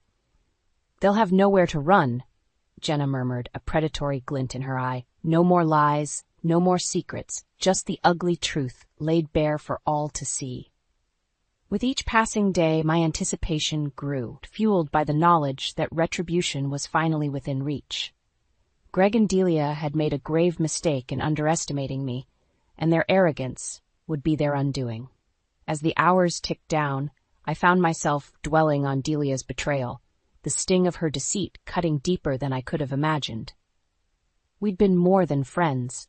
We'd been sisters, bound by an unbreakable bond forged in the fires of youth. Yet she'd cast it all aside without a second thought, seduced by the promise of wealth and a twisted sense of entitlement. Her actions spoke of a darkness within, a bottomless well of greed and manipulation that knew no bounds. With each new revelation about her past misdeeds, my disgust grew. The friendships she'd sabotaged, the lives she'd callously upended in pursuit of her own desires. She was a viper in human skin, striking without remorse or regret. But soon her venomous ways would be laid bare, her toxic influence forever purged from my life. Jenna and I would see to that, our righteous fury burning hotter with every treacherous detail we uncovered. As the appointed day dawned, a sense of grim determination settled over me. It was time to stop playing the victim and take control of my own destiny. Greg and Delia had made their bed, and now they would lie in it, their web of lies unraveled before the very people they'd sought to deceive. No more games, no more deception. Only the cold, hard truth and the consequences they so richly deserved. The days leading up to the family gathering were a flurry of activity as Jenna and I meticulously prepared for our grand reveal. Every detail had to be perfect, from the staging of the evidence to the timing of our dramatic entrance. "We can't leave anything to chance," Jenna muttered, her brow furrowed in concentration as she arranged the damning documents in a precise order. "One misstep, and they'll try to wriggle their way out of this mess." I nodded grimly, my jaw set with determination. They won't get that chance. We'll have them dead to rights, with nowhere to run. As the appointed day drew nearer, a strange dichotomy took hold within me. On the surface, I maintained a facade of normalcy, going about my daily routine as if nothing were amiss. But beneath that veneer, a storm of emotions raged. Anger, betrayal, and a burning desire for justice. Greg remained oblivious to the gathering storm, his guilt and paranoia driving him deeper into a spiral of deception. I watched him with a mixture of pity and disgust, marveling at the depths to which he had sunk. "How could you do this to me, Greg?" I asked one night, my voice laced with venom. "To our family?" He froze, his eyes wide with fear and guilt. For a moment, I thought he might finally come clean, to confess his sins and beg for forgiveness. But then, like a cornered animal, he lashed out, his words dripping with vitriol. "You have no idea what you're talking about," he spat, his fists clenched at his sides. "You think you're so innocent, but you're just as guilty as the rest of us." His words stung, but I refused to let him see my pain. Instead, I met his gaze with a steely resolve, my voice low and dangerous. "Keep telling yourself that, Greg. But know this, the truth always comes out in the end, no matter how hard you try to bury it." As the days ticked down, the tension in our household became palpable, a thick fog of mistrust and resentment that hung heavy in the air. Greg grew increasingly distant, his guilt driving a wedge between us that seemed insurmountable. But through it all, Jenna and I remained steadfast, our resolve hardening with each passing hour. We were warriors on a mission, armed with the weapons of truth and justice, and nothing would deter us from our path. Finally, the day of reckoning arrived, and we put the final touches on our plan. The stage was set, the evidence meticulously arranged, and the guest list carefully curated to ensure maximum impact. As the guests began to arrive, I couldn't help but feel a twisted sense of excitement mingled with trepidation. This was it. The moment we'd been building towards, the culmination of weeks of planning and preparation. Greg and Delia arrived fashionably late, as always, their smug expressions a clear indication that they had no idea what was in store for them. As they mingled with the crowd, exchanging pleasantries and basking in the illusion of normalcy, I caught Jenna's eye from across the room.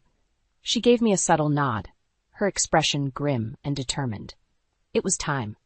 Taking a deep breath, I stepped forward, the weight of the evidence heavy in my hands. All eyes turned towards me, a hush falling over the room as I cleared my throat. "Ladies and gentlemen, thank you all for coming," I began, my voice steady and unwavering. "But I'm afraid this isn't the celebration you were led to believe." Greg's brow furrowed in confusion, but before he could speak, I pressed on. "No, this is something far more important, a reckoning, if you will.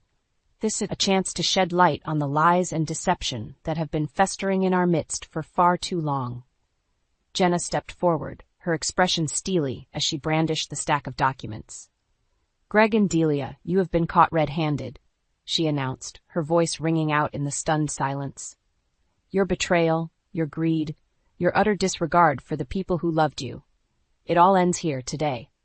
As the truth began to unfold, a collective gasp rippled through the crowd. Heads turned, eyes widened in shock and disbelief. But I pressed on, unflinching, laying bare every sordid detail of their duplicity. The stolen money, the secret rendezvous, the twisted prenatal agreement. Nothing was left uncovered, no stone unturned in our pursuit of justice. With each new revelation, Greg and Delia's faces drained of color, their smug expressions replaced by ones of abject horror. And when it was over, when the last damning piece of evidence had been presented, a deafening silence hung in the air. All eyes turned towards the disgraced couple, their guilt laid bare for all to see. In that moment, I felt a sense of vindication wash over me, a righteous fury that burned brighter than any flame. They had made their choices, and now they would face the consequences, the scorn and condemnation of the very people they had sought to deceive. As Greg opened his mouth to speak, to offer some feeble excuse or desperate plea for forgiveness, I held up my hand, silencing him with a single defiant gesture. "Save your breath," I said, my voice laced with icy contempt. "The time for lies is over. You've dug your graves, and now you'll lie in them."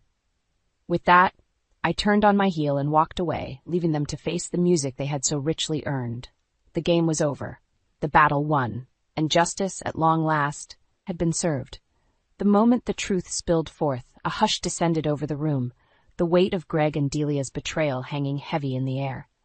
Stunned faces turned towards the disgraced couple, eyes wide with shock and disbelief. Greg was the first to break the silence, his voice trembling with a mixture of rage and desperation. "Leila, you can't be serious. This is all just a big misunderstanding." I fixed him with a withering glare, my voice dripping with contempt. "Save it, Greg. The evidence speaks for itself. Your lies, your deceit, your utter disregard for me and our family. It's all right here, laid bare for everyone to see." Delia stepped forward, her face contorted with a mixture of fear and defiance. "You're making a huge mistake, Lila," she hissed, her eyes narrowed to slits. "Greg and I love each other. We were going to come clean, to start a new life together." A bitter laugh escaped my lips as I shook my head in disbelief. "Is that what you tell yourself at night, Delia? That this was all some grand love affair, some romantic notion of destiny?" I stepped closer, my voice low and dangerous. "Let me clear the air for you. This was nothing more than a calculated scheme, a vile plot to bleed me dry and leave me with nothing. And the worst part? You used our friendship, our bond, as a weapon against me." Jenna stepped forward, her expression one of barely contained fury as she brandished a sheaf of documents. "Don't even try to deny it, you two. We have it all right here. The money trails, the secret accounts, the twisted prenatal agreement." As she began to recite the sordid details of their deception, Greg and Delia's faces paled, the realization of their exposure setting in. Murmurs of outrage rippled through the crowd, hands flying to cover gasps of shock and horror. "You see?" I said, my voice ringing out over the din. "This was never about love or destiny or any of that fairy tale garbage. It was about greed, pure and simple, a despicable act of betrayal perpetrated by two people who claimed to care about me." Greg opened his mouth to speak, but I cut him off with a sharp gesture. "Don't bother with excuses or apologies, Greg. They'll fall on deaf ears. You made your bed, and now you get to lie in it." Turning to face the stunned guests, I took a deep, steadying breath. I know this is a lot to take in, believe me, but the truth had to come out, no matter how ugly or painful it might be. Greg and Delia have been living a lie, spinning a web of deception that ensnared us all. "But no more," Jenna chimed in, her voice resolute.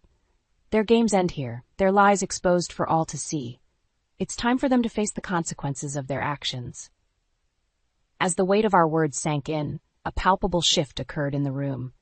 The initial shock and disbelief gave way to outrage, fingers pointed and voices raised in condemnation. Greg and Delia shrank back, their facade of confidence crumbling in the face of such overwhelming censure.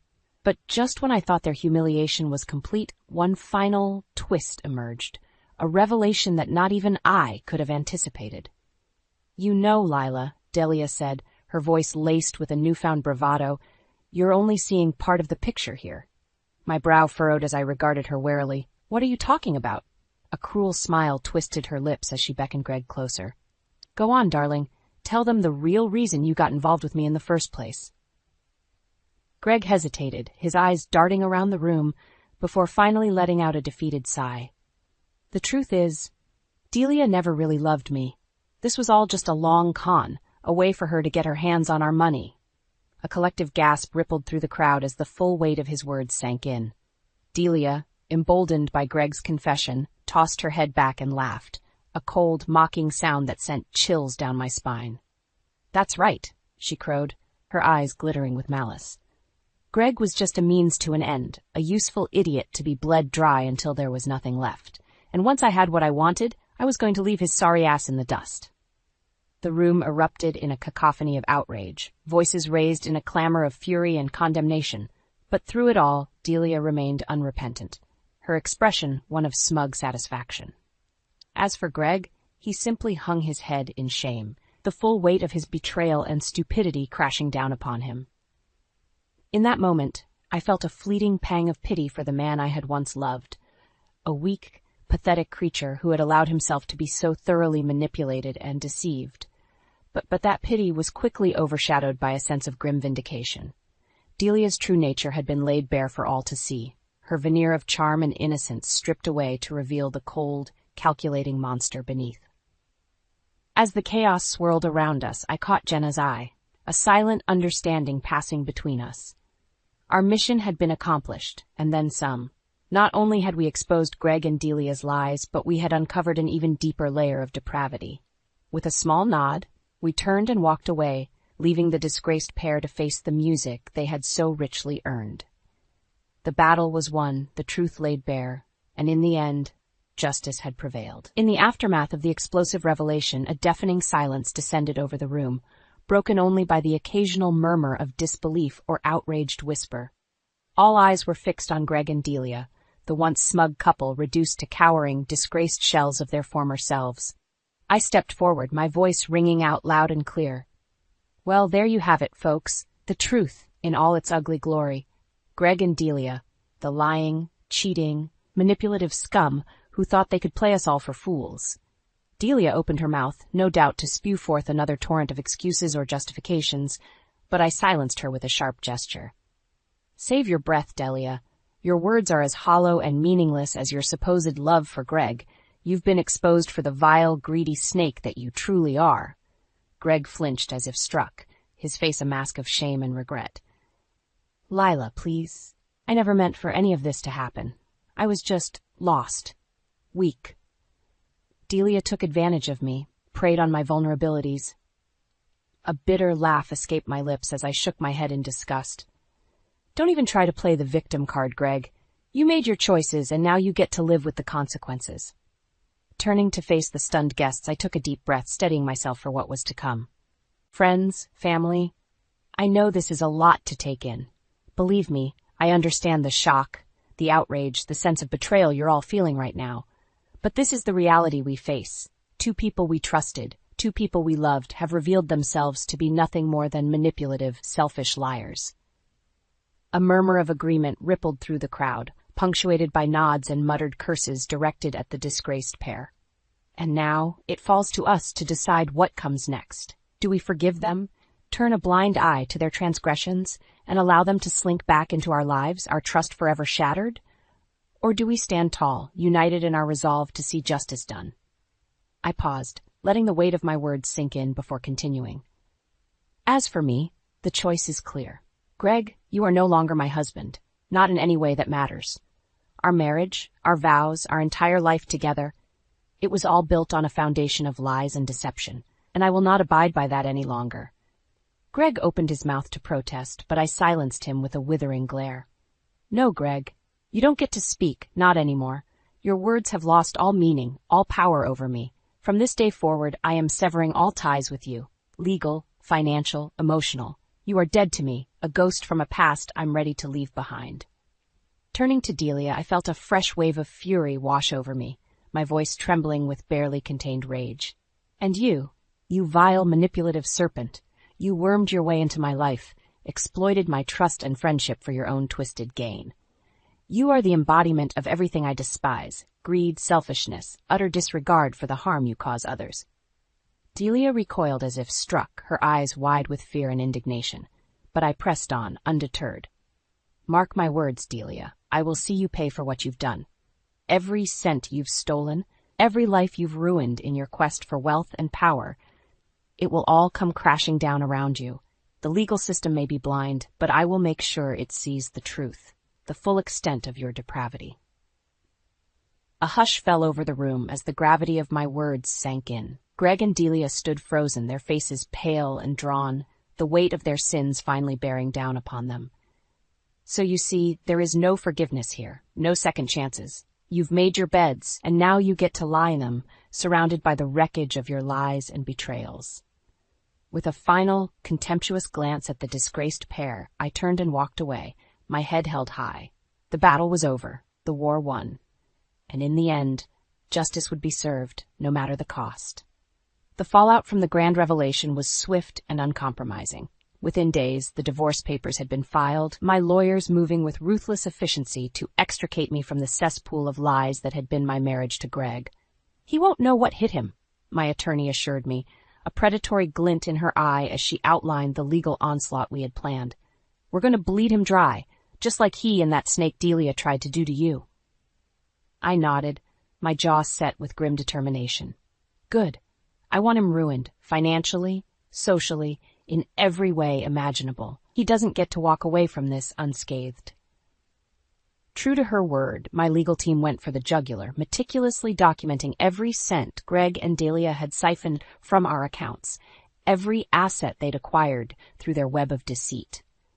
The paper trail was damning, a laundry list of fraud and financial malfeasance that would make even the most hardened criminal blush. As the case gained momentum, more and more of Delia's past misdeeds came to light, a veritable trail of broken friendships, ruined lives, and shattered trust in her wake. It seemed she'd been running her long con for years, preying on the naive and vulnerable with a ruthless, single-minded focus. With each new revelation, my disgust for the woman I'd once called my best friend deepened. How could I have been so blind, so utterly taken in by her lies and manipulations? The signs had all been there, but I'd chosen to ignore them, blinded by my own desperate desire to believe in the sanctity of our friendship. But no more. The scales had fallen from my eyes, and I saw Delia for the vile, heartless creature she truly was. And as the lawsuits and criminal charges piled up against her, I felt a savage sense of satisfaction, knowing that her reign of terror was finally coming to an end. Greg, for his part, tried every trick in the book to wriggle out of the legal noose tightening around his neck. He begged, he pleaded, he even tried to shift the blame onto Delia, painting himself as the helpless victim of her machinations. "You have to believe me, Leela," he implored during one particularly heated courtroom confrontation. "I was just a pawn in her game, a means to an end. I never meant to hurt you like this." I fixed him with a withering glare, my voice laced with icy contempt. "Save your breath, Greg. Your lies and excuses mean nothing to me now. You made your choices, and now you have to live with the consequences." As the legal battles raged on, my life slowly began to regain a sense of normalcy. The cloud of deception and betrayal that had hung over me for so long was finally starting to lift, replaced by a newfound sense of clarity and purpose. I threw myself into my work, pouring all my pain and anger into my writing. The words flowed like never before, each sentence a cathartic release, a purging of the toxicity that had plagued me for far too long. And as the dust settled and the legal battles reached their inevitable conclusion, I found myself standing triumphant amidst the wreckage of Greg and Delia's lies. They had been well and truly vanquished, their ill-gotten gains stripped away, their reputations in tatters. Greg was a shell of his former self, his once charming veneer stripped away to reveal the weak, cowardly man beneath. Delia, too, had been brought low, her arrogance and swagger replaced by the haunted look of a woman who had finally been made to face the consequences of her actions. As for me, I stood tall and unbroken, my resolve tempered by the fires of adversity. The pain and betrayal I had endured would forever leave their scars, but they had also made me stronger, more resilient than I ever could have imagined. With the legal battles behind me and my financial future secure, I turned my attention to the next chapter of my life. The world was my oyster, a blank canvas upon which I could paint the vibrant hues of my own destiny. I quit my job, said goodbye to the stifling confines of the office, and embarked on a new path, one of self-discovery, growth, and the pursuit of my true passions. I traveled, I explored, I immersed myself in the rich tapestry of life that had been denied to me for far too long. And through it all, I found myself surrounded by a newfound sense of freedom and joy, unburdened by the weight of lies and betrayal that had once threatened to crush me. My friends and family rallied around me, their love and support a constant reminder that true strength lies not in weathering the storm alone, but in embracing the unbreakable bonds of those who truly care. As I stood on the precipice of this new beginning, I couldn't help but reflect on the long, arduous journey that had brought me to this point. The pain, the heartbreak, the searing betrayal, it had all been a crucible, a test of my mettle and my resolve. And in the end, I had emerged victorious, tempered by the fires of adversity, but never consumed by them. Greg and Delia's lies had once threatened to break me, but instead they had forged me into something stronger, something unbreakable. With a contented smile, I turned my face towards the rising sun, basking in the warmth of a new day, a new life. The shadows of the past had been banished, and the future stretched out before me, ripe with boundless possibility. For the first time in what felt like an eternity, I was truly free. Free to chase my dreams, to embrace my passions, and to forge my own destiny on my own terms. The game was over, the battle won, and the spoils belonged to me alone. The moving van sat idled by the curb, its rear door gaping open like a hungry maw. I stared in disbelief as the last remnants of my life were carted out of the house I had called home for 30 years. "What is going on here?" I demanded, hands trembling as I gripped the strap of my purse. Elliot turned towards me, his expression one of feigned surprise. The smug grin tugging at the corners of his mouth said it all. He knew exactly what he was doing. "Harper, you're back early," he said coolly, stuffing his hands into the pockets of his chinos. I bristled at his casual tone.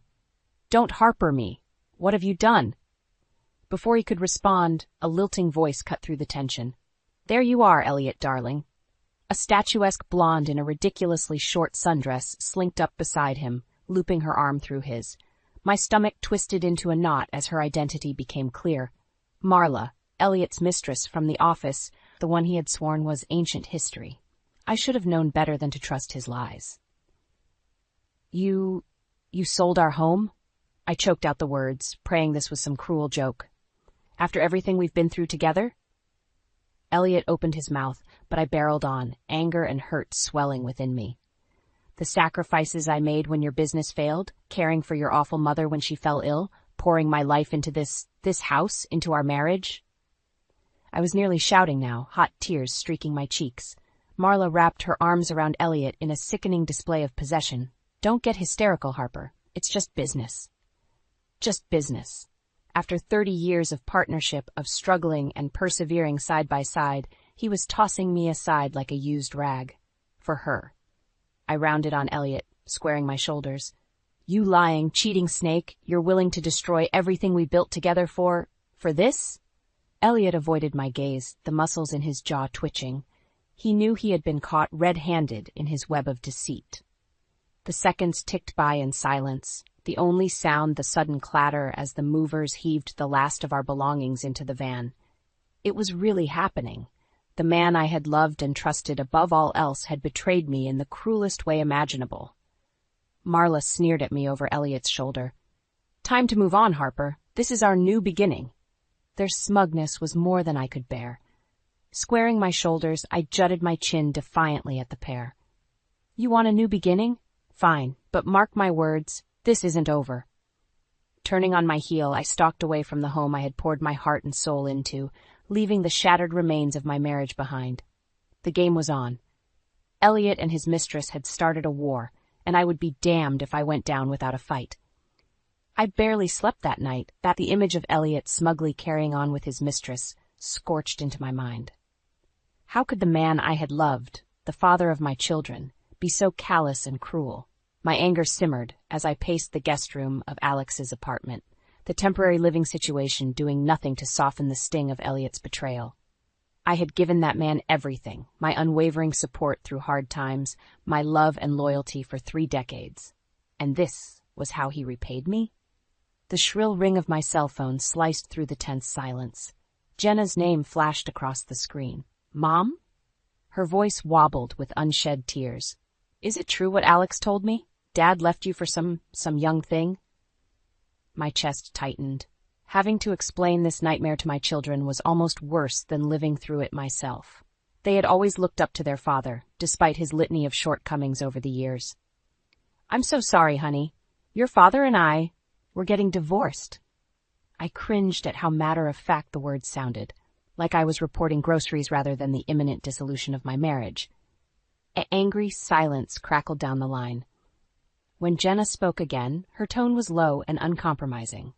"That selfish bastard, after everything you sacrificed for him and this family?" She broke off in a choked sob.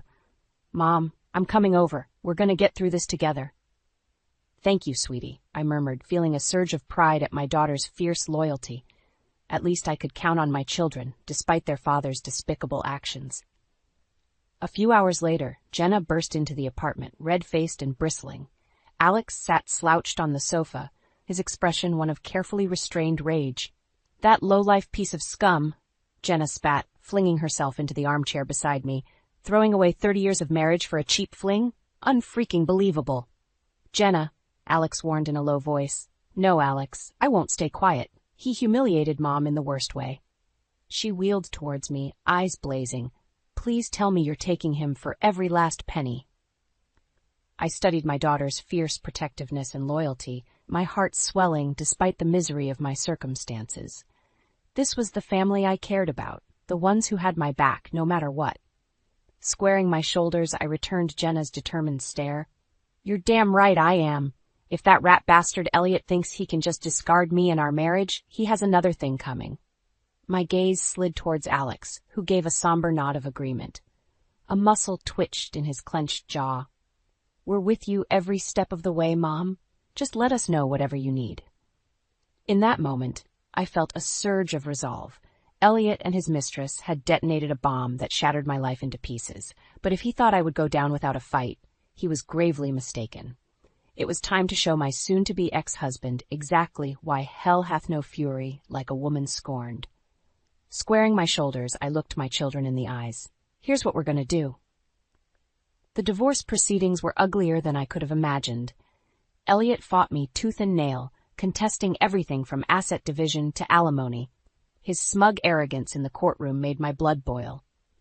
Your Honor, my client has devoted her entire adult life to supporting Mr. Monroe's endeavors, often at great personal cost, my lawyer argued, throwing a pointed look at Elliot.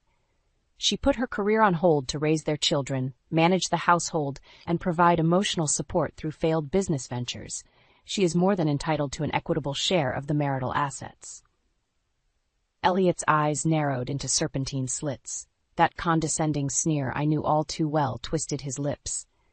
He seemed to forget I sat just a few feet away, watching his every arrogant micro-expression.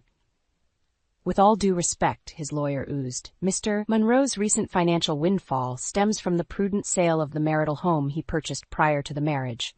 My client's new business partner, he threw a deferential nod at that blonde bimbo Marla, simply provided the funds to unlock the asset's latent value. Mrs. Monroe's demands are exorbitant given her minimal contributions. You lying sack of scum, I mentally hurled at my soon-to-be ex-husband. I burned with impotent rage, wanting nothing more than to hurl the nearest heavy object at his insufferably smug face. The arrogance. To dismiss 3 decades of selfless partnership, putting his wants ahead of my own dreams, raising our children almost single-handedly, and dragging his worthless carcass back from the brink of financial ruin as minimal contributions. White-hot fury lanced through me. Out of the corner of my eye, I saw Alex leaning forward, his hands knotted into white-knuckled fists atop his knees. Jenna put a calming hand on his arm, her own eyes glinting with outrage. Mom's the one who kept this family afloat while you were off chasing yet another get-rich-quick scheme, Alex hissed under his breath, low enough for just me to hear. Don't you dare try to rewrite history in that condescending way. I squeezed his hand in gratitude, stoking the fires of my own resolve. We had fought too hard, sacrificed too much of our lives, to let Elliot sweep it all under the rug now. If he thought I would go down without a fight, he had underestimated the wrong woman. The following days and weeks were consumed by a whirlwind of paperwork and legal appointments. With Alex and Jenna's assistance, I pored over financial statements, compiled records, and documented everything. No stone was left unturned. Gone were the days of meekly accepting Elliot's decisions, of surrendering pieces of myself for his desires and ego. I would expose every lie, every despicable act for the world to see. Elliot Monroe was about to learn a brutal lesson. You didn't get to spend 30 years leeching off a spouse's sacrifices and loyalty, discarding them like a used rag for your own selfish gratification without suffering immense consequences. Not on my watch. It was a new day. Armed with evidence and sheer determination, I was finally taking control of my destiny. Elliot's reckoning was coming, and nothing would stand in my way. The Westbrook Charity Gala was usually the highlight of my social calendar, a chance to dress up, rub elbows with the town's elite, and raise money for good causes. This year, my motivations were decidedly different. From the moment I arrived, eyes followed me like hawks, whispers rippling through the crowd. Word of Elliot's scandalous betrayal had spread like wildfire thanks to the divorce proceedings. My cheeks burned, but I lifted my chin defiantly, gliding across the marble floor with practiced grace. Out of the corner of my eye, I spotted them. Elliot looking disarmingly handsome in his tuxedo, with that blonde bimbo Marla draped over his arm like a damn trophy. She stuck out like a sore thumb in that garish red dress that clung inappropriately to every curve. My fists clenched involuntarily at my sides. How dare they show their faces here after demolishing everything we'd built? The sheer arrogance of it made my blood boil. Elliot caught my withering stare and quickly averted his eyes, suddenly finding the crystal chandelier overhead fascinating. Good, let the craven weasel squirm under my gaze for once. Marla, however, sneered back at me, her scarlet lips curving into a mocking smile as she ran her ringed fingers along Elliot's arm in a possessive display. My jaw clenched hard enough to crack teeth. The MC's voice abruptly boomed from the speakers, beckoning everyone to their seats for the program's commencement. I took a fortifying breath, smoothing my hands over my evening gown. It was now or never. Abandoning my usual table, I weaved through the clusters of impeccably dressed guests until I stood front and center on the stage, microphone in hand. "Good evening, everyone," I began in a tone of forced civility. "As you all may know, I'm going through a difficult transition in my personal life currently." Elliot went rigid in his seat, realization dawning across his features. Marla's eyes narrowed to serpentine slits, her over-glossed lips parting in outrage. My voice carried flawlessly to every corner of the vaulted ballroom. My husband of 30 years has chosen to abandoning our marriage vows, our family, and everything we built together in pursuit of. I threw Marla a pointed look, more self-indulgent desires. A shocked murmur rippled through the crowd like a Mexican wave. Elliot's ruddy face colored even further under the spotlight's glare. While I'm sure he and his new associate are quite proud of their clandestine dalliances, I wouldn't feel right letting such a prominent member of our community get away with such appalling deceptions. Marla shot to her feet, perfectly plucked eyebrows slanted furiously over her pale blue eyes. "How dare you drag us through the mud this way?" she shouted, planting her hands on her canted hips. "This is low, even for you." A vindicated smirk tugged at my lips. "Low?" I echoed over the crowd's stunned gasps.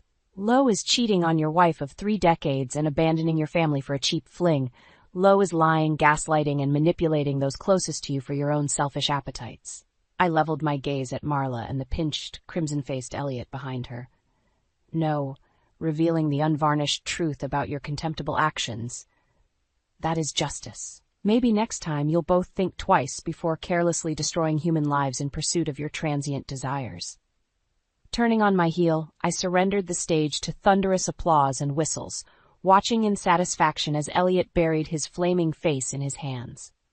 The gloves were off. In front of the entire town, I had drawn the battle lines. Let the war begin. The gavel struck the wooden sound block with a decisive thump, echoing through the courtroom. My hands trembled as Judge Reynolds cleared his throat, shuffling through the stack of documents on his bench.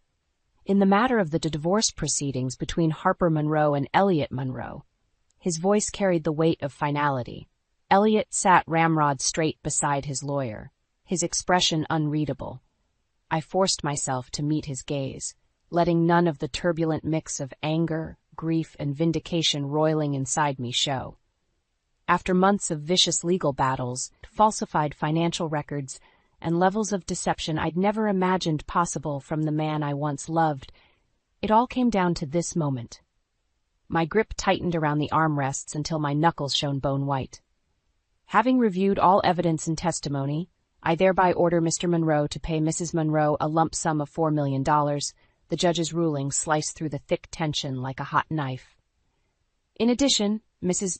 Monroe shall receive 60% of the liquid assets and investment portfolios accumulated during the marriage.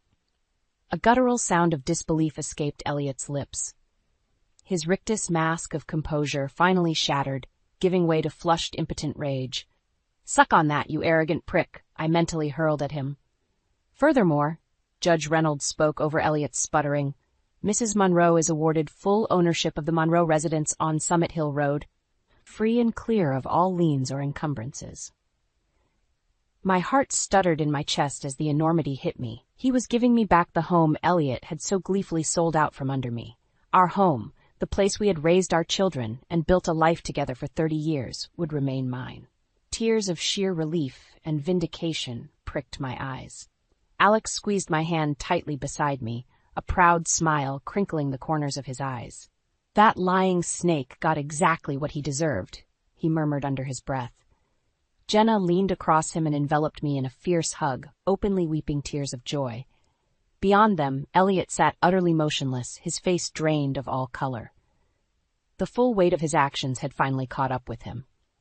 As I strode triumphantly from the courtroom to raucous cheers and applause from my friends and supporters, I was vividly reminded of the scorpion and frog fable. Elliot had thoughtlessly stung me, his faithful partner who carried him across the tumultuous waters of life, and now he would drown in the consequences of his treachery. But I intended to do more than simply survive his betrayal. With this ruling, I had been afforded a new lease on life, a chance to heal, to rebuild, and to pursue all the hopes and dreams I had put on hold for that ungrateful bastard. And I would be damned if I didn't take this second chance and run with it full throttle. 6 weeks later, I stood in the marble foyer of my reacquired home, drinking in the warm, familiar surroundings as the moving crew unloaded my belongings. The mover grunts and thuds providing a stark counterpoint to the eerie silence and memories that hung thick in the air.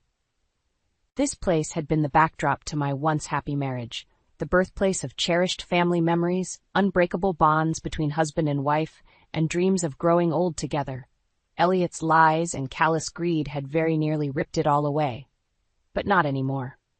Tilting my chin up, I surveyed the cavernous front room, envisioning the fresh start taking shape before me. This house, this life, belonged solely to me and my children now. The shackles of deception and manipulation were finally severed. It was time to reclaim my dignity, my identity, and take that first defiant step into my bold new chapter. Just when I thought I was finally free of Elliot's treachery, the other shoe dropped with a sickening thud. "You're doing what?" I sputtered, gaping at Jenna over the breakfast bar. She slid a sleek brochure across the granite countertop toward me with a grim look. "Dad and Marla are opening up some sort of luxury bed and breakfast." My stomach twisted into a queasy knot as I scanned the high-gloss photos advertising their premier inn and chateau in a pristine mountain setting. I could only imagine how much of my divorce settlement went into funding this mockery. "That arrogant son of a bitch," I hissed under my breath. "The place opens in 3 months," Jenna continued, fire blazing behind her eyes. "Using the cash he swindled from selling our home, no less." Bitter bile burned the back of my throat. Of course that weasel Elliot wouldn't be content until he'd twisted the knife one last time, flaunting his ill-gotten trophy acquisition in a lavish new business venture. It was the ultimate insult. In that fateful moment, something inside me hardened like carbon under immense pressure. Elliot had made his move, ramming home just how little our marriage and my sacrifices had ever meant. The gloves were officially off. "You know what?" I said, looking up at Jenna with a steely determination. "Two can play at this game." Over the next couple weeks, I quietly put my business skills to work. Between the millions from my divorce settlement, unbridled passion, and an unquenchable drive to crush Elliot once and for all, those old familiar thrills of strategizing and building something from the ground up reignited hot in my veins.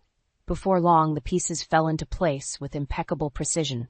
The perfect location secured, permits and licenses filed, and employees hired. Elliot's smug comeuppance had become my singular obsession. Of course, I kept the entire operation strictly under wraps, waiting for the perfect opportunity to skin the cat. That chance arose when Alex called me with a frantic update. "Mom, you'll never guess what. They invited us to some big launch party for their stupid inn." Elliot and his mistress, foolishly dangling their bait. I could taste the sweet promise of revenge on my tongue. "Did they now?" I purred into the phone. My son's confusion was palpable. 2 weeks later, Elliot and I stood amidst the opulent trappings of his Monroe Inn and Resort launch gala. With a bored flick of the champagne flute, I signaled Alex to join us by the towering picture windows. Elliot's serpentine gaze immediately narrowed with displeasure, so predictable. "I must congratulate you both on this Quaint establishment, I began. My tone dripped with sugary condescension.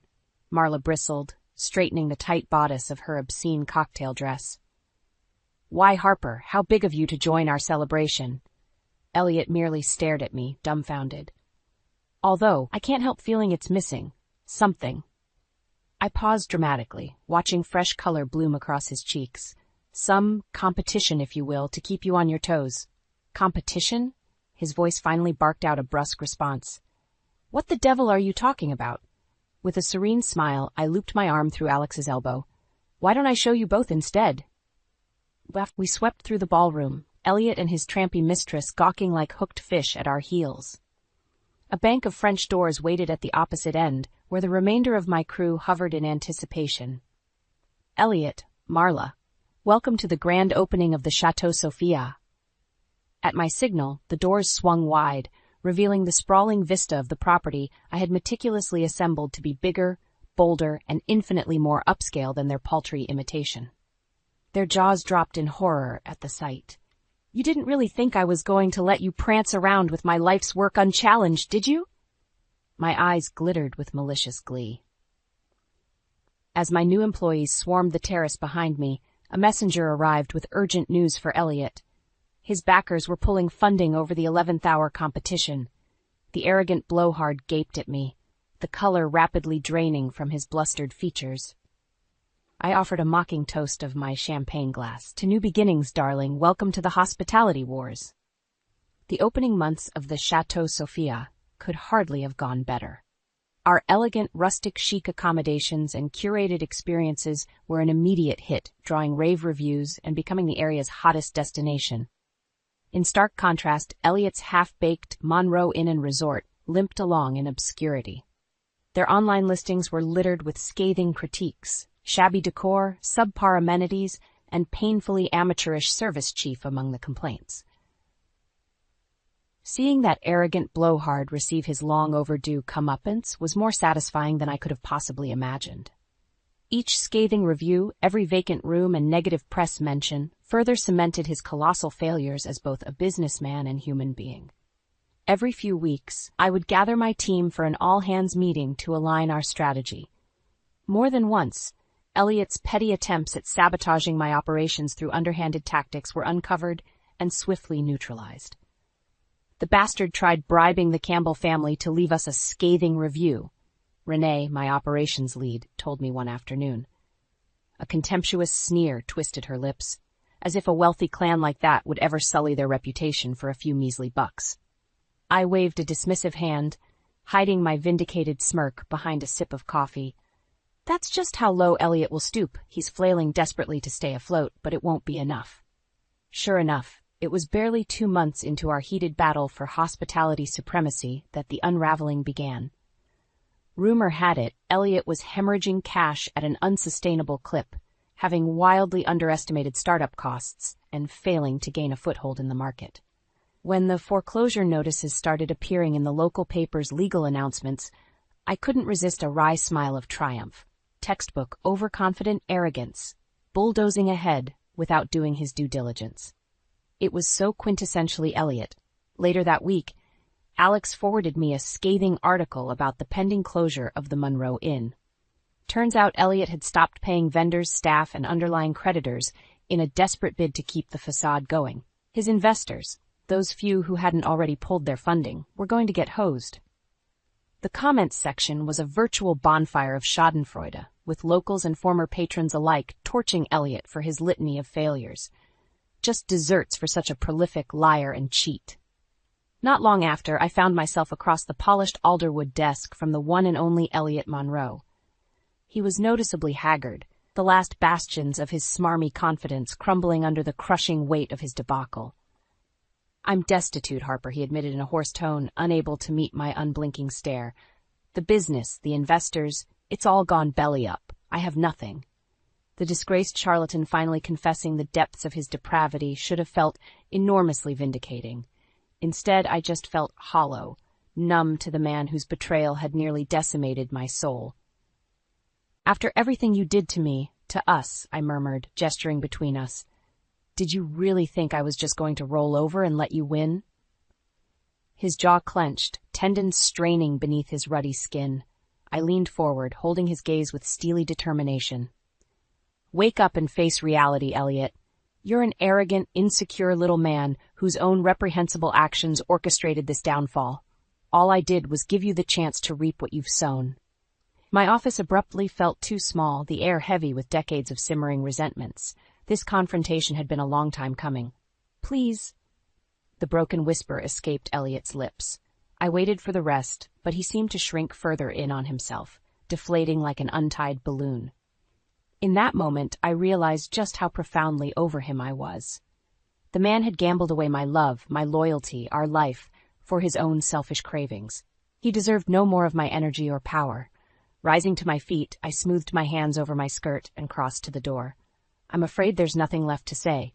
Don't let the door hit you on the way out." As Elliot slunk from the office in disgrace, I felt an unfurling sense of finality. Whatever puppet strings had still bound me were severed. My karma delivered. His miserable fate sealed. It was a new beginning in the truest sense. And I had miles more to go before reaching my final form. The warm summer breeze carried the fragrance of freshly bloomed roses and honeysuckle as I stood on the terrace, surveying my personal oasis. After more than a year of stratospheric success with the Chateau Sophia, I had seized the opportunity to expand into a full-service luxury resort and spa. My staff bustled about in crisp uniforms, meticulously prepping for the grand opening gala. Lanterns were strung between marble columns, and sleek white cabanas dotted the immaculate grounds. I inhaled deeply, savoring the sweet air and sense of peaceful accomplishment. This night marked the culmination of a years-long journey, one driven by sheer determination to not just survive betrayal, but to thrive in defiance of it. "It's really something, huh, Mom?" Alex's voice shook me from my reverie. I turned to find him beaming with pride, Jenna looped through his arm in a chic sundress. Despite the years and tumult we'd endured, my children still stood staunchly by my side. "You've built an amazing legacy, one we're all so proud of," Jenna gushed. Emotion swelled in my throat as I pulled them both into a fierce embrace. Just a couple years ago, our family had been in tatters, each of us suffering the devastating blows of Elliot's callous betrayal. We never could have imagined coming out on the other side like this. "I couldn't have done any of this without you two," I said gruffly, blinking back happy tears. "Your love and support gave me the strength to keep going, no matter what." We stood together in comfortable silence, cherishing the profoundly transformed trajectory of our lives. The agonizing days of despair and hurt were finally behind us. A gentle rap on the terrace doors signaled an arrival. I turned to find Justin, the new director of hospitality operations, hovering with an uncertain look. "Apologies for interrupting, Mrs. Monroe, but he's here, asking for you." My stomach clenched instinctively. I already knew who the he in question was. Taking a steadying breath, I nodded for Justin to send him out. No more than a minute later, the terrace doors parted, revealing a shrunken, haggard figure that had once been Elliot Monroe. His expensive suit hung loosely on his diminished frame, his eyes downcast and swallowed by deep hollows. To put it plainly, he looked utterly, irrevocably broken. "Elliot," I greeted with cool detachment, nodding to Jenna and Alex. To their credit, they restrained themselves from any outbursts, simply watching on in stone-faced silence. "Harper, he began, words failing him as his mouth worked soundlessly. With visible effort, he met my gaze, shame and regret etched into the weathered lines of his face. "I just wanted to see the spectacular woman you've become with my own eyes. The strength, the success. You've cemented an enduring legacy while I squandered my own." His laugh was a dejected, hollow rasp. "I gambled away the love of my life, my family, in pursuit of cheap vices and ego strokes. A bigger fool has never walked this earth." My first instinct was to rebuff his pathetic wallowing, to dismiss him as easily as swatting a fly, but some deeper pang of crushed hopes gave me pause. Maybe in another life, another reality where he made different choices, things could have turned out so differently for us. But that path was forever closed to him now, his misery entirely self-wrought. "You're right about one thing," I said after a loaded pause. "This life, this empire, is mine now. One I built from the ashes of the world you burnt to the ground." Elliot staggered back slightly, absorbing the weight of my condemnation. But I won't have you polluting it with your boorishness any longer, I continued, mustering every fiber of dignity. Tonight, I'm surrounded by the people who matter most, my loyal family, my driven team, my esteemed guests. You've been excised from this existence entirely. I pierced him with a final, unwavering stare. Now, get off my property before I have security remove you. Without another word, the shell of the man who had once been my husband turned and shambled away in disgrace. A profound sense of closure blossomed within me as I watched him disappear into the gloaming. At long last, I had severed the final tether binding me to my anguished past. Ahead lay an open field of possibility, and a hard-won second chance to cultivate the life I deserved. A new chapter was finally beginning. During our third anniversary dinner, Eli casually mentioned that our credit cards were maxed out when I brought up taking a dream vacation. It felt like a punch to the gut. We had always been careful with money, so hearing this caught me completely off guard. "What do you mean the cards are maxed out?" I asked, my voice trembling slightly. Eli shrugged nonchalantly. "It's no big deal, babe. I've just been hitting the casino a little harder than usual lately, but it's under control." My mind was racing. How could he have racked up so much debt without me knowing? And gambling? That was a side of him I'd never seen before. Over the next few days, I dug deeper into our finances. The truth was even worse than I'd imagined. Eli had taken out multiple credit cards and loans, all to fuel his gambling addiction. We were hundreds of thousands of dollars in debt. When I confronted him, he broke down, admitting everything. He had been struggling with a gambling problem for over a year, and had been too ashamed to tell me. The tears streaming down his face almost made me feel sorry for him. Almost. "We have to file for bankruptcy," I said, my voice shaking with anger and disappointment. "There's no other way out of this mess." Eli shook his head adamantly. "No, there's another option. My brother Cal. We can transfer the house to his name temporarily. That way, it's protected from the creditors until I can get back on my feet." I couldn't believe what I was hearing. "You want to lie to your own brother and risk losing our home?" "Absolutely not." But Eli was relentless, begging and pleading until I finally caved. I knew it was a terrible idea, but I was desperate to save our marriage and finances. Little did I know, it was just the beginning of Eli's betrayal. Despite my reservations, I went through with Eli's plan to temporarily transfer our house to his brother Cal's name. I tried to convince myself that he was doing this to protect our assets, that it really was just a short-term solution until he got back on his feet. When we met with Cal and his wife Darcy to explain the situation, I could barely look them in the eye. Eli did most of the talking, spinning his web of lies about needing to protect our home from creditors while he sorted out some business issues. "I don't understand," Darcy said, her brow furrowed with concern. "Why do you need to put the house in Cal's name? Can't you just file for bankruptcy?" Eli flashed her his most charming smile. "It's just a temporary measure, sweetheart. We'll have everything sorted out in a few months, and then we'll transfer it right back. You don't need to worry your pretty little head about it." I cringed at his condescending tone, but Darcy seemed to accept his explanation. Cal, however, looked uneasy. He pulled me aside while Eli and Darcy chatted in the other room. "You sure about this, Rowan?" he asked, his voice low. "It seems a little shady, even for my brother." I forced a smile, trying to quell the growing knot of doubt in my stomach. "It'll be fine, Cal. Just a few months, and then everything will be back to normal." Famous last words. Over the next few weeks, Eli's behavior grew increasingly erratic. He was gone for days at a time, claiming he was working on sorting out our financial mess. When he was home, he was irritable and distant, snapping at me over the smallest things. One night, as he stumbled in well past midnight, reeking of booze and perfume that wasn't mine, I knew the truth. He was having an affair. I confronted him, and he didn't even try to deny it. "What did you expect, Rowan?" He slurred, his words laced with venom. "You think I was going to stay faithful to a pathetic, nagging wife like you?" In that moment, I realized I had made the biggest mistake of my life by trusting him. But I also knew that I couldn't just roll over and let him destroy me.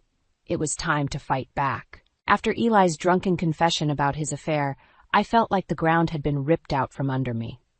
Not only had he lied about our finances and put our home at risk, but he had also betrayed our marriage vows in the most despicable way. In a daze, I spent the next few days trying to piece together what to do next. I consulted with a lawyer, hoping there was a way out of this mess. But the news was grim. Because we had transferred the house to Cal's name, and with Eli's extensive debts, I had very limited options. The best thing you can do is try to gather as much evidence as possible, the lawyer advised. Proof of his financial misdeeds, the affair, anything that can help build a case against him. So that's what I did. I became a private investigator in my own life, documenting every lie, every shady transaction, every sign of Eli's infidelity. I even managed to get copies of his credit card statements, revealing just how deep his gambling addiction ran. Meanwhile, Eli continued to spiral out of control. He was gone more nights than not, coming home reeking of booze and another woman's perfume. I stopped asking where he'd been or trying to reason with him. It was clear he was too far gone. The one bright spot in this whole mess was my newfound friendship with Darcy. As Cal's wife, she had been just as blindsided by Eli's schemes as I was. We bonded over our shared sense of betrayal, and she became my confidant, helping me gather evidence and offering a shoulder to cry on. "I can't believe Cal was mixed up in all of this," she said one day, shaking her head in disbelief. "He's always been the responsible one." I squeezed her hand, understanding her pain all too well. Eli has a way of manipulating people. He fooled us both. As the weeks passed, my anger towards Eli only grew stronger, not just for what he had done to me, but for dragging his own brother into his web of lies. Cal and Darcy didn't deserve to be collateral damage in his selfish quest for self-destruction. That's when I started to formulate a plan. I was done being the victim. It was time for Eli to face the consequences of his actions, and I was going to make sure he paid for every single lie. As the weeks dragged on, Eli's behavior only grew more erratic and destructive. He was rarely home, and when he was either passed out drunk or raging about something inconsequential. I started staying with Darcy more often than not, just to avoid his toxic presence. "You can't keep living like this," Darcy said one night as we split a bottle of wine on her patio. "He's going to drag you down with him if you're not careful." I took a long sip, the bitter liquid burning my throat. "I know. Believe me, I want out of this marriage more than anything. But he's made it impossible for me to leave." Darcy's eyes narrowed. "What do you mean? Surely there's a way to divorce his sorry ass and get your house back." Shaking my head, I explained how Eli had me transfer the deed to Cal, making it nearly impossible for me to claim ownership again. As the words left my mouth, I could see the realization dawn on Darcy's face. "That son of a bitch," she hissed. "He used my husband too. Oh, he is going to pay for this." In that moment, I felt a renewed sense of determination. I wasn't just fighting for myself anymore. I was fighting for Darcy and Cal too.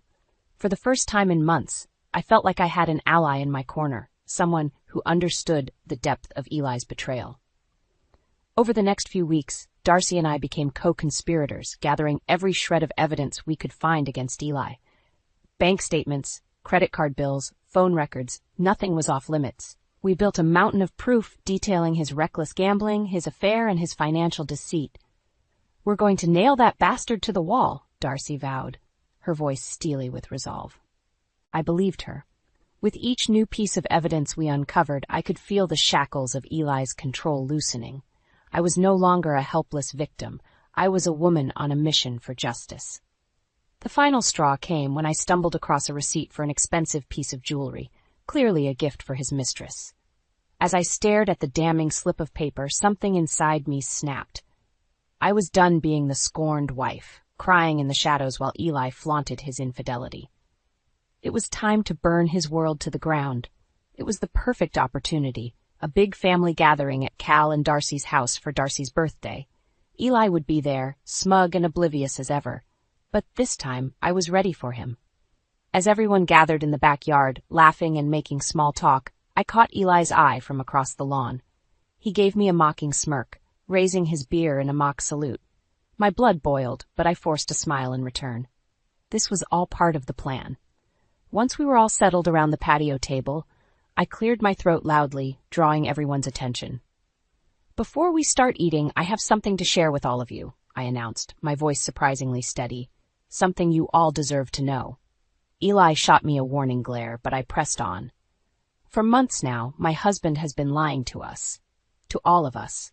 I turned to Cal and Darcy, feeling a pang of guilt for what I was about to reveal. He manipulated you into putting our house in your name, Cal. All because he's drowning in debt from his gambling addiction. Gasps rippled through the gathering as I laid out the evidence. Bank statements, credit card bills, everything Darcy and I had painstakingly gathered.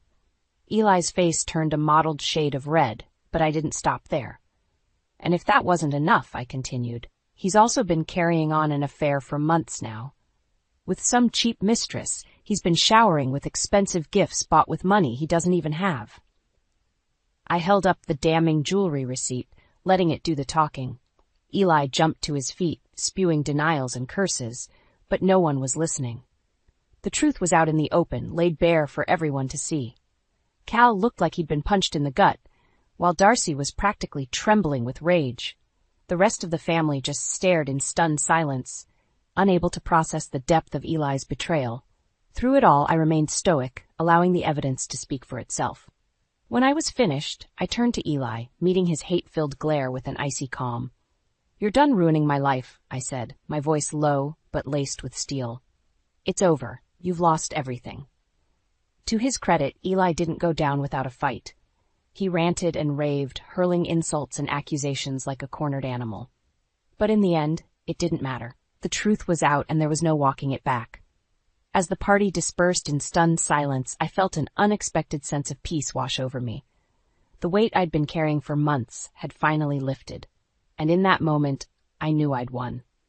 Eli could rage and bluster all he wanted, but his games were over. He'd lost control, and there was no getting it back. Not this time. After the explosive reveal at Darcy's birthday party, the legal battle began in earnest. With Cal's support and testimony, I hired a shark of a lawyer to take Eli down once and for all. The first order of business was getting the house back in my name. My lawyer made a strong case that the transfer to Cal had been done under false pretenses and coercion by Eli. To my relief, the judge agreed. Eli's lies and manipulation were undeniable given the mountain of evidence we presented. Mr. Grayson clearly had no intention of this being a temporary measure. The judge stated sternly, his actions were a deliberate attempt to defraud his wife and conceal assets from creditors. The property will be returned to Mrs. Grayson's name immediately. I had to fight back tears of relief as the gavel came down. After months of feeling trapped and hopeless, I finally had my home, my security back. But we weren't done yet. Not by a long shot. The next phase was going after Eli for his various financial crimes, the hidden debts, the shady loans, even his gambling losses. My lawyer was relentless, digging up every shred of evidence to bury him.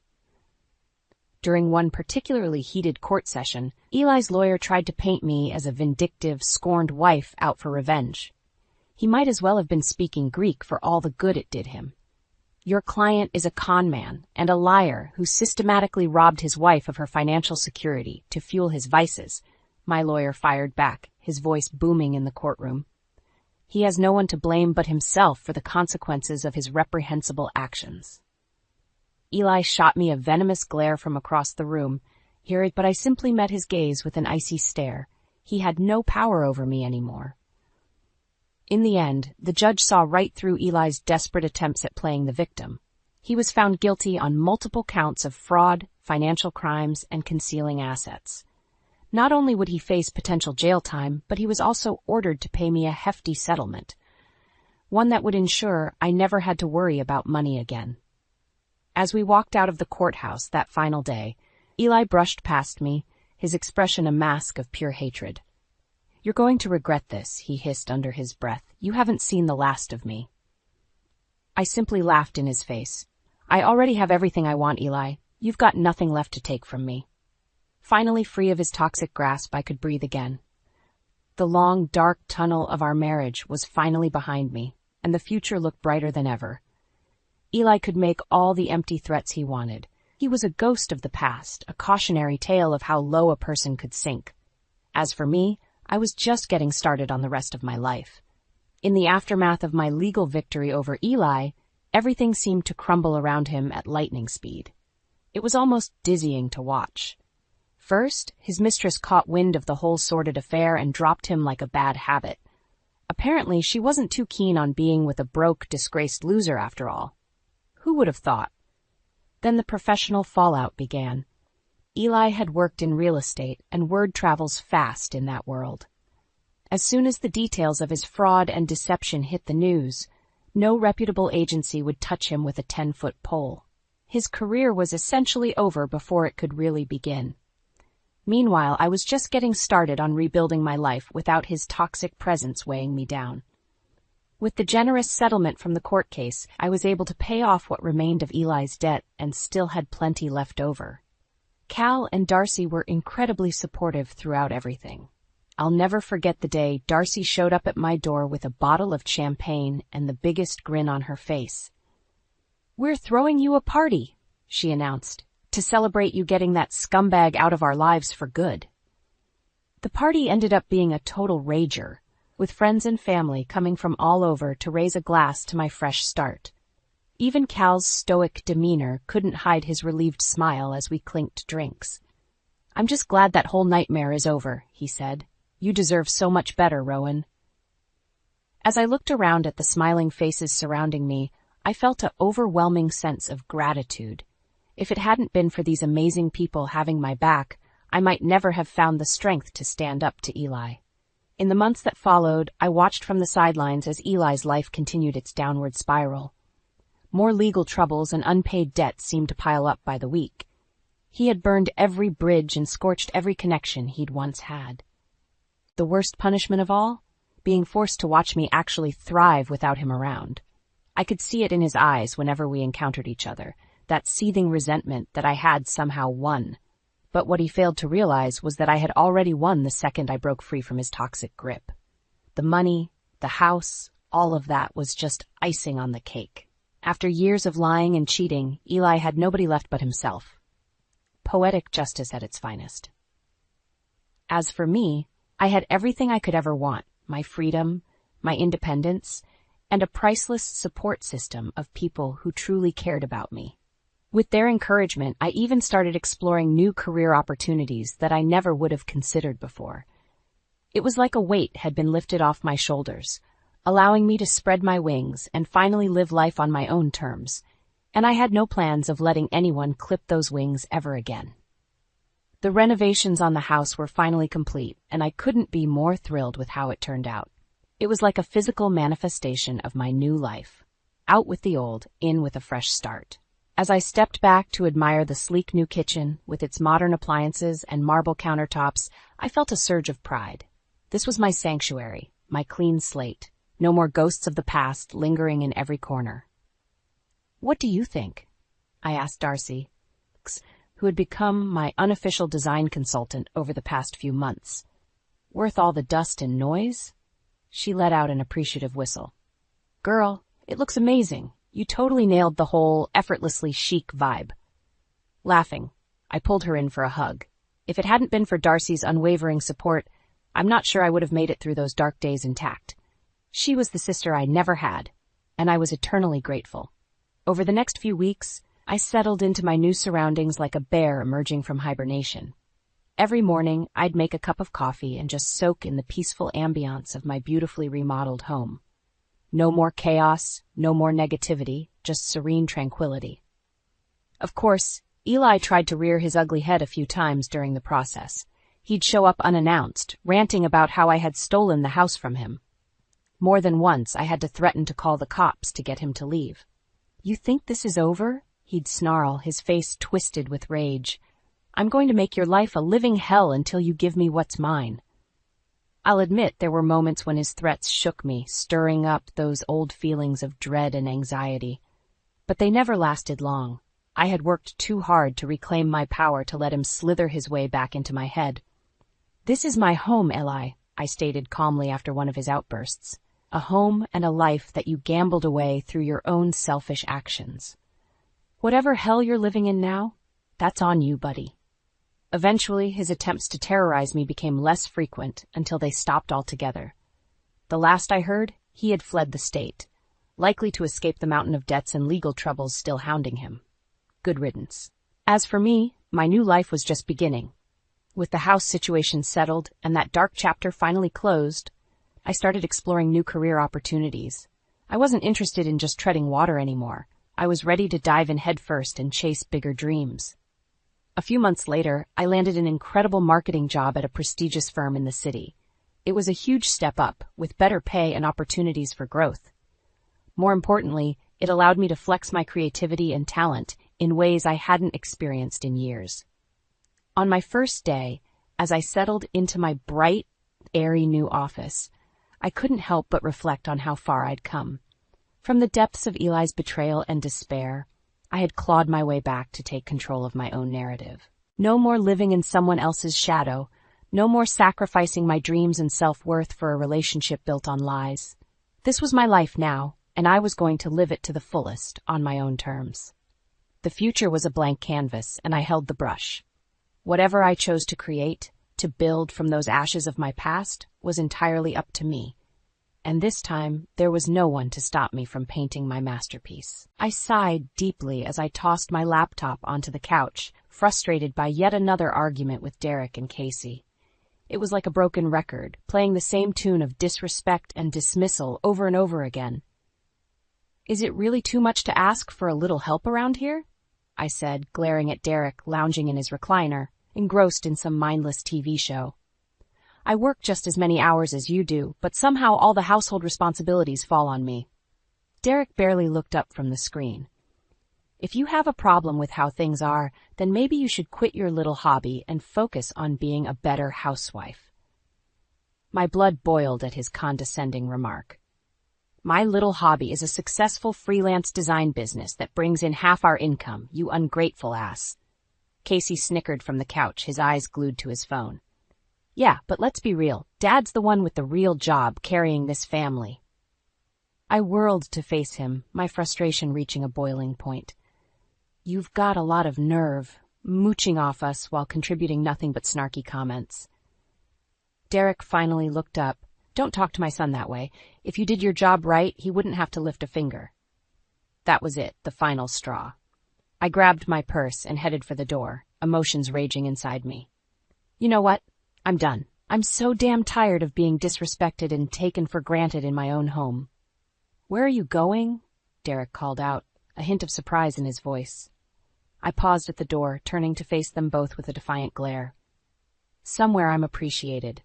Don't bother calling until you've learned to value everything I do for this family."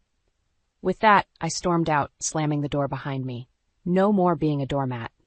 From now on, they were going to realize exactly how much I contributed, and just how invaluable I truly was.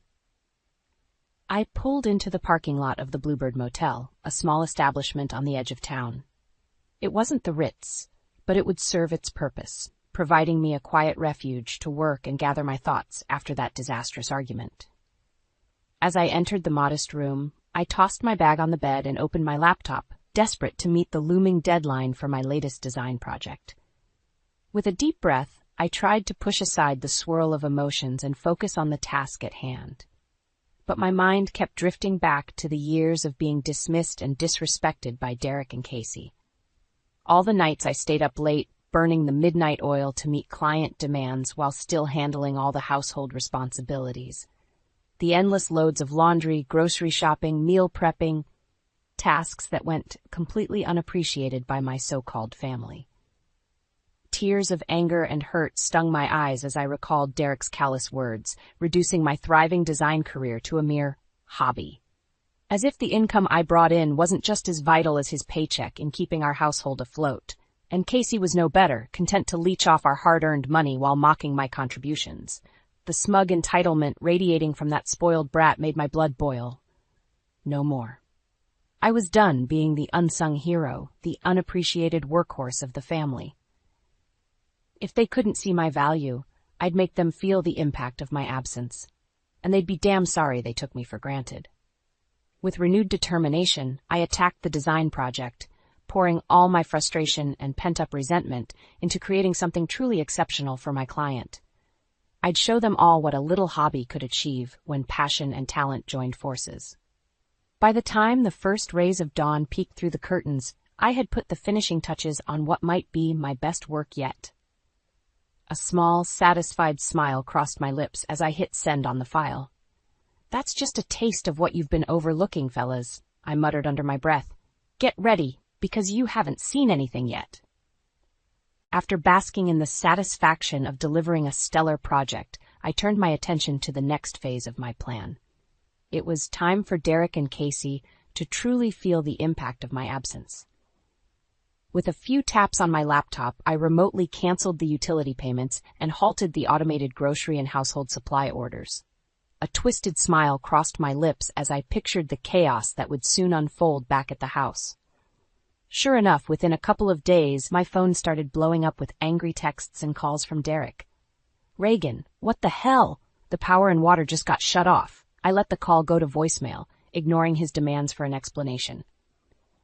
Then came a barrage of texts from Casey. "Yo, did you forget to pay the bills again? Real nice, we have no Wi-Fi now." As the days passed, the messages grew increasingly desperate. "Seriously, babe, let's talk this out. The house is a mess and we're out of food. Mom, I can't even do my laundry. This is getting ridiculous." Part of me relished in their rising panic and dependence on the order I used to maintain so effortlessly, but I remained stoic, unmoved by their pleas. Finally, after nearly a week of radio silence from me, Derek showed up at the motel room, his face flushed with anger. "Open up, Reagan. I know you're in there." I cracked the door open, eyeing him coolly. "What do you want, Derek? Cut the crap and come home. This little tantrum of yours has gone far enough." I laughed derisively. "Tantrum? I'm simply giving you both a glimpse of what life is like without me handling everything." Derek's eyes narrowed. "So what, you're holding the household hostage? Real mature, Reagan." "Don't act so shocked," I shot back. "You'd think after all these years of me running the show you'd have a little more appreciation for everything I do." To my satisfaction, Derek's bravado faltered, seemingly at a loss for words. "Don't worry," I continued. "I'm happy to restore order and make your life comfortable again. But first, you're going to start showing me the respect I deserve around here."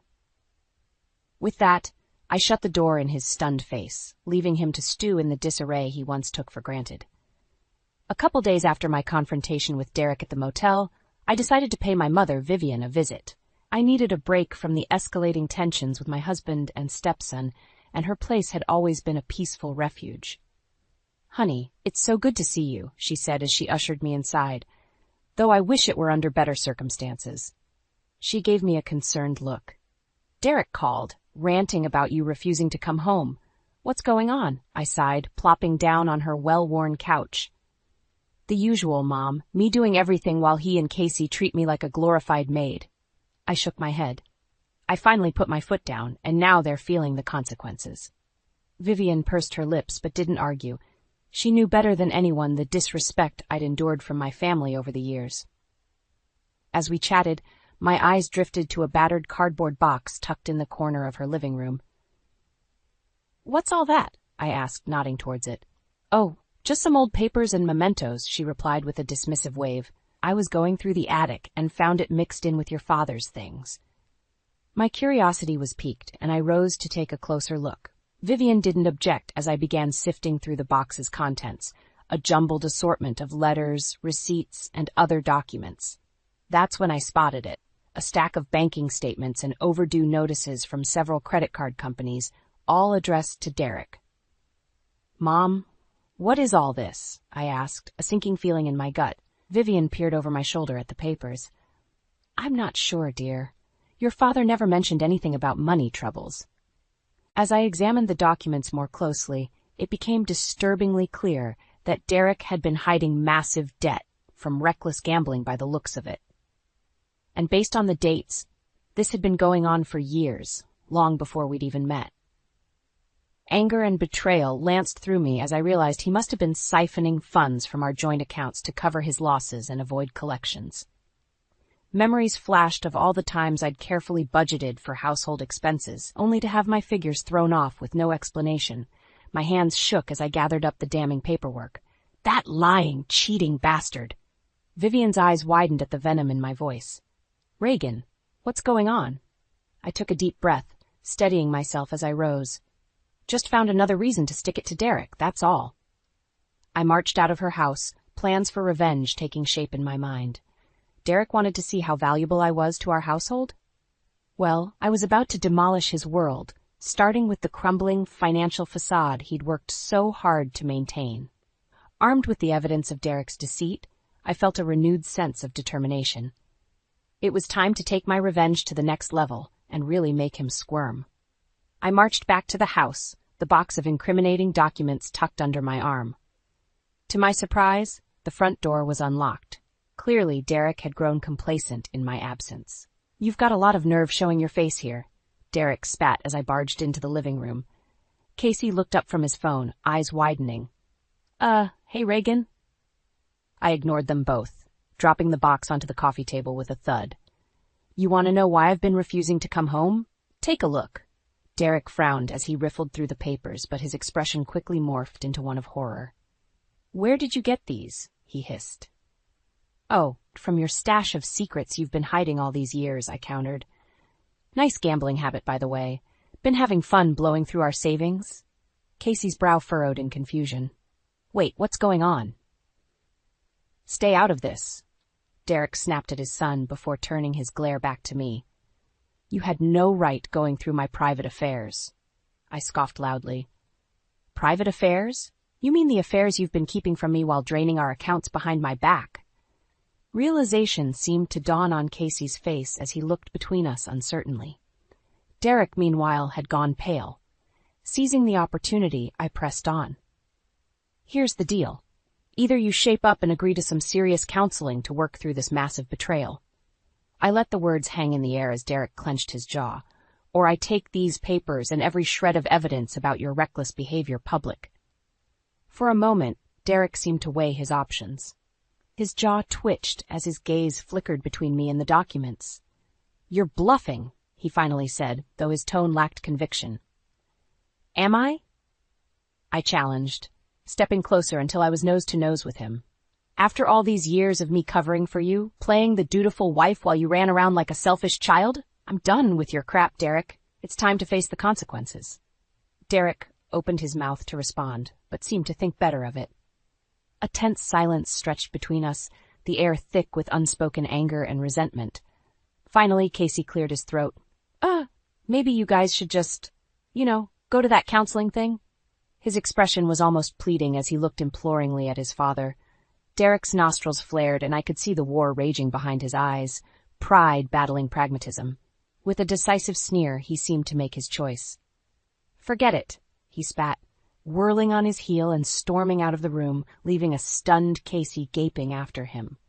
A cold smile crept across my lips.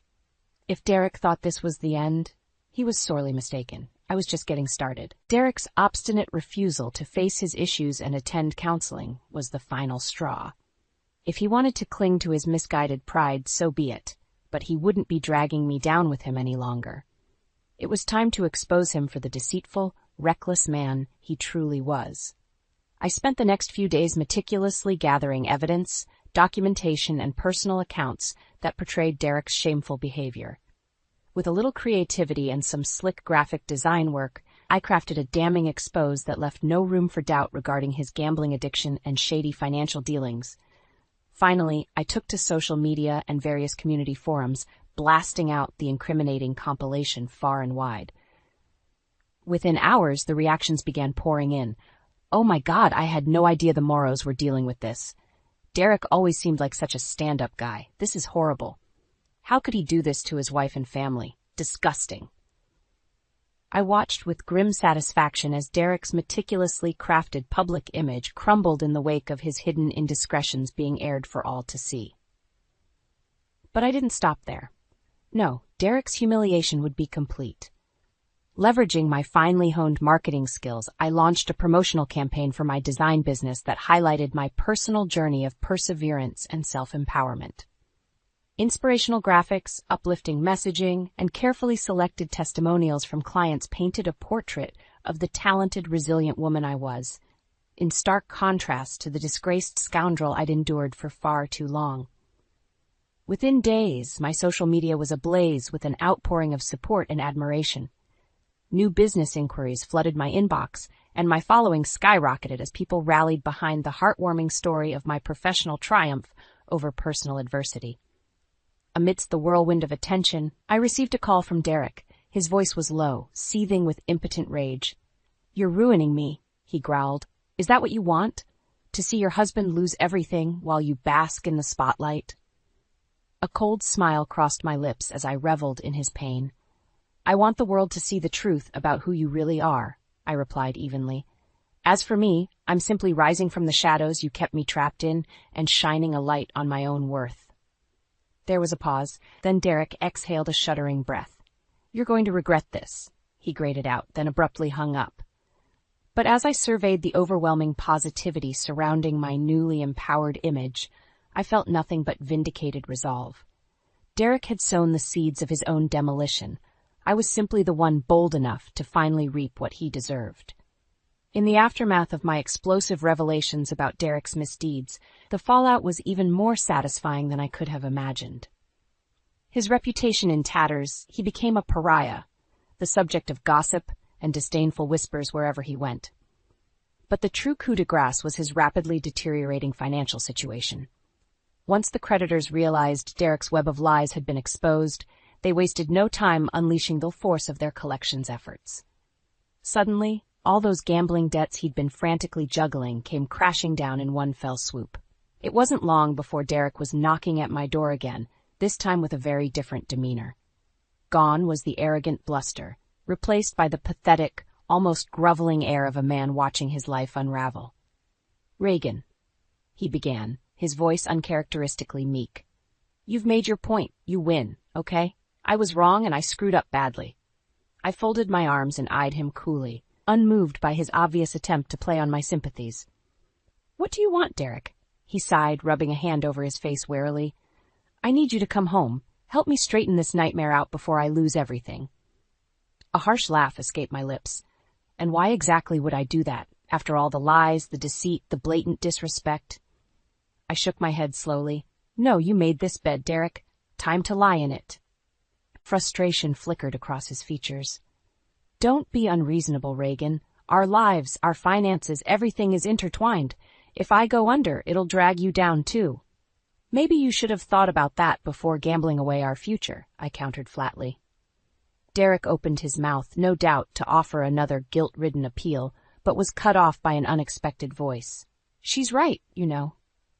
We both turned to see Casey emerging from the shadows. His expression hardened. "You only have yourself to blame for this whole disaster." Derek's eyes widened in surprise and hurt at his son's accusatory stance. "Casey, you're taking her side? After everything I've done for you?" But Casey remained resolute, his jaw set in grim determination. "No, Dad. I'm just seeing the truth for what it is, instead of letting you feed me more lies." He shook his head slowly.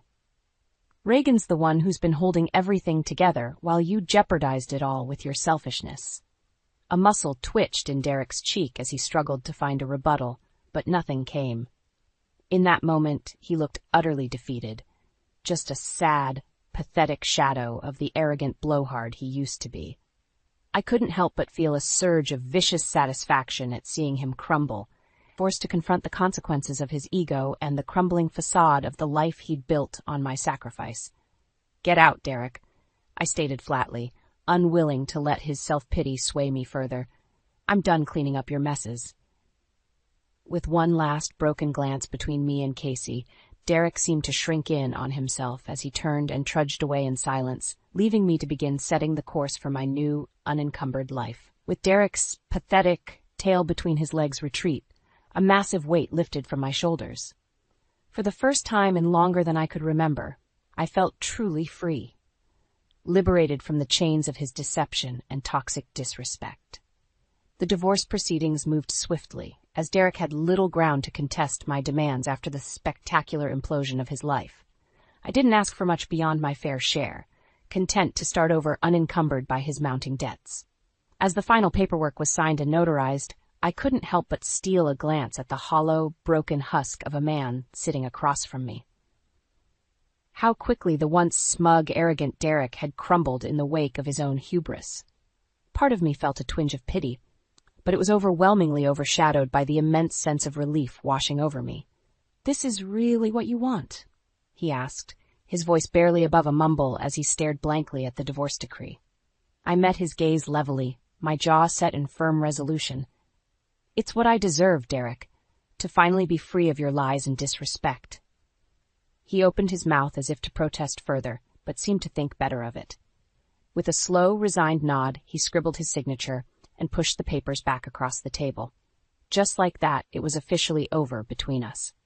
I was a new woman, unshackled from the unhealthy dynamic that had stifled me for far too long. In the days that followed, I wasted no time in beginning my new chapter. The money from my divorce settlement, combined with the windfall of new business from my viral campaign, allowed me to purchase a cozy 2-bedroom house just outside the city. Simple but chic, it was the perfect fresh start, tailored to my solo needs, though I did make sure to convert the spare room into a comfortable suite where my mom could stay whenever she liked. "This place is just perfect for you, honey?" Vivian gushed as I gave her the grand tour during her first visit. A warm, proud smile crinkled the corners of her eyes as she pulled me into a tight embrace. "I'm so incredibly proud of the way you stood up for yourself." I hugged her back fiercely, basking in the swell of emotion brought on by her unconditional support and my newfound independence.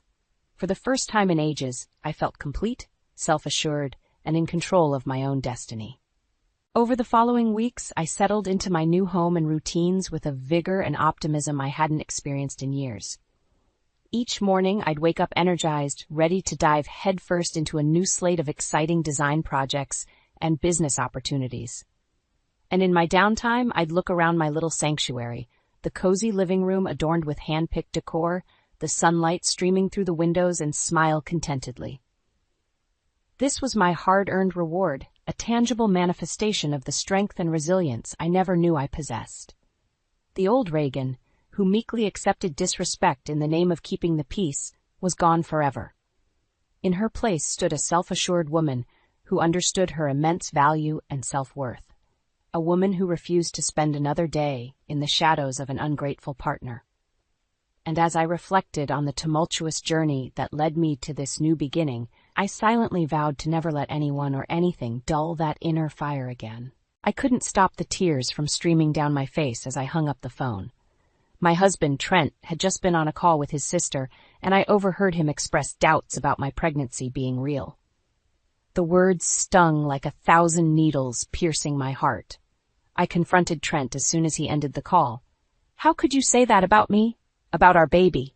I demanded, my voice trembling with a mix of anger and hurt.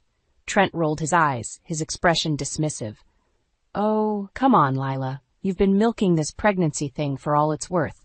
Always complaining, always making excuses not to do anything around the house." I was stunned by his callous words. "Are you serious? I've been struggling with severe morning sickness, and you think I'm just faking it?" "Maybe you're exaggerating a little," he shrugged. "My colleague's wife had no problem keeping up with everything when she was pregnant." I couldn't believe what I was hearing. The man I had married, the one who had promised to love and support me, was now accusing me of lying and comparing me to some idealized version of a pregnant woman. "Trent, this is our child we're talking about," I pleaded, hoping to reach the compassionate side of him that seemed to have vanished. "I need you to be there for me, to understand what I'm going through." But he just scoffed. "Stop being so dramatic. It's not like you're the first woman to ever get pregnant. Just suck it up and stop using it as an excuse to be lazy." His words cut deep, and I couldn't hold back the tears any longer. I turned away, not wanting him to see how much he had hurt me. As I retreated to the bedroom, I couldn't help but wonder what had happened to the man I fell in love with. Where was the caring, supportive partner I had married? And how could I make him see that his behavior was tearing us apart? In the following weeks, my morning sickness only seemed to worsen. I could barely keep anything down, and the constant nausea left me feeling drained and exhausted. Even simple tasks like making the bed or doing the dishes felt like monumental challenges. Trent, however, showed no signs of understanding or empathy. Instead, his impatience grew with each passing day. "I can't believe you let the house get this messy," he sneered one morning as he surveyed the cluttered living room. "It's like you're not even trying anymore. I tried to explain, my voice weak and strained. Trent, I'm really struggling with this pregnancy. The nausea is constant, and I can barely function. But he just scoffed, his eyes cold and dismissive. Don't give me that excuse again. My colleague Dean's wife managed to keep everything together when she was pregnant. She never let her house look like this pigsty. The comparison stung, and I fought back tears. I'm sorry, but I'm not Dean's wife. I'm dealing with this the best I can. Trent's jaw tightened, and I could see the anger simmering behind his eyes. You know, Dean's right. You're just using this pregnancy as an excuse to be lazy and avoid your responsibilities. I recoiled, stunned by his harsh words. What? I'm not using anything as an excuse. I'm genuinely struggling here. But Trent wasn't listening. He just shook his head in disgust. You're pathetic. I can't believe I married someone so weak and useless. His words cut me to the core, and I couldn't hold back the tears any longer. I fled to the bedroom, sobs racking my body. As I buried my face in the pillow, trying to muffle the sound of my anguish, I couldn't help but wonder how things had gone so wrong. Who was this cruel, heartless man, and what had happened to the loving, supportive partner I had married? It was as if Trent had been slowly poisoned by the toxic influence of his colleague Dean, and the man I knew was slowly slipping away. I knew I couldn't go on like this, but I felt powerless to stop the downward spiral. With each passing day, Trent's disdain and cruelty only seemed to grow, and I was left wondering if there was any hope left for our relationship, or if I was doomed to endure this torment until the bitter end. My best friend Nora could see the toll this situation was taking on me. She had been witness to Trent's escalating verbal abuse, and it broke her heart to see me so defeated and broken. One afternoon she came over unannounced, her face etched with concern. Lila, we need to talk, she said, her voice gentle but firm. I looked at her with tired, puffy eyes, the aftermath of another emotional outburst from Trent. What is there left to say, Nora? He's made it clear he doesn't care about me or this baby. Nora shook her head adamantly. No, that's not true. He's just lost his way somehow. But we can't let him treat you like this any longer. I sighed heavily, feeling utterly helpless. But what can I do? He won't listen to reason, and he's convinced I'm just making everything up. Nora's expression hardened, a newfound determination in her eyes. Then we'll make him listen. I've been recording some of his outbursts on my phone. My eyes widened in surprise. You? What, Nora? It's what we need to do, she insisted. We need proof of how he's been treating you. Then we can take it to a professional, get you the help and support you deserve. I hesitated, uncertain about the ethics of secretly recording my husband. But as I looked at Nora's unwavering resolve, I knew she was right. This situation had spiraled too far out of control, and I needed all the ammunition I could get. Reluctantly, I nodded. Okay, let's do it. Over the next few days, Nora continued to document Trent's tirades, capturing his cruel words and dismissive attitude on her phone's audio recordings. And sure enough, another explosive argument erupted, giving her the perfect opportunity to catch his behavior in action. You're useless. Do you know that? Trent spat, his face twisted with contempt. I don't know why I even bother with you anymore. As his harsh words cut through me like knives, Nora's phone was silently capturing it all. When the outburst finally ended, she gently took my hand and led me to the bedroom, away from Trent's seething presence. Lila, you can't go on like this, she said, her voice thick with emotion. This is abuse, plain and simple. It's time to get professional help. I nodded numbly, feeling utterly drained and defeated. But deep down, I knew Nora was right. If I stayed on this path, it would only lead to further destruction, for me and for my unborn child. With a heavy heart, I agreed to seek counseling and legal advice. It was a difficult step, but one that I knew was necessary to escape the toxic spiral my life had become. And with Nora by my side, I found the strength to take that first, crucial step towards a better future. With Nora's encouragement, I decided to make one last effort to get through to Trent. I scheduled a counseling session, hoping that having a third party present might help him see reason and work on improving our relationship before it was too late. When I told Trent about the appointment, he immediately bristled. Counseling? Are you kidding me? We don't need some shrink meddling in our personal lives. Trent, please, I pleaded. Our marriage is falling apart. We need help to work through this. He scoffed dismissively. There's nothing to work through. You're the one with the problem, not me. I felt my frustration rising, but I tried to keep my composure. That's not true, and you know it. Your behavior towards me has been inexcusable, and it's only getting worse. Trent's eyes narrowed, and I could see the anger simmering behind them. So, what, you're going to gang up on me with some therapist now? Make me out to be the bad guy? No one's trying to gang up on you, I said, struggling to remain calm. I just want us to talk this through, with someone impartial there to help us communicate. But Trent was having none of it. He shook his head vehemently. Forget it. I'm not doing this. The day of the appointment arrived, and despite my pleas, Trent refused to come. I went alone, feeling defeated and hopeless. The therapist, Dr. Miller, was kind and understanding as I explained the situation. Your husband's resistance is not uncommon in cases like this, she said gently. But it's important that you don't give up. She suggested trying a different approach, one that might make Trent feel less cornered and defensive.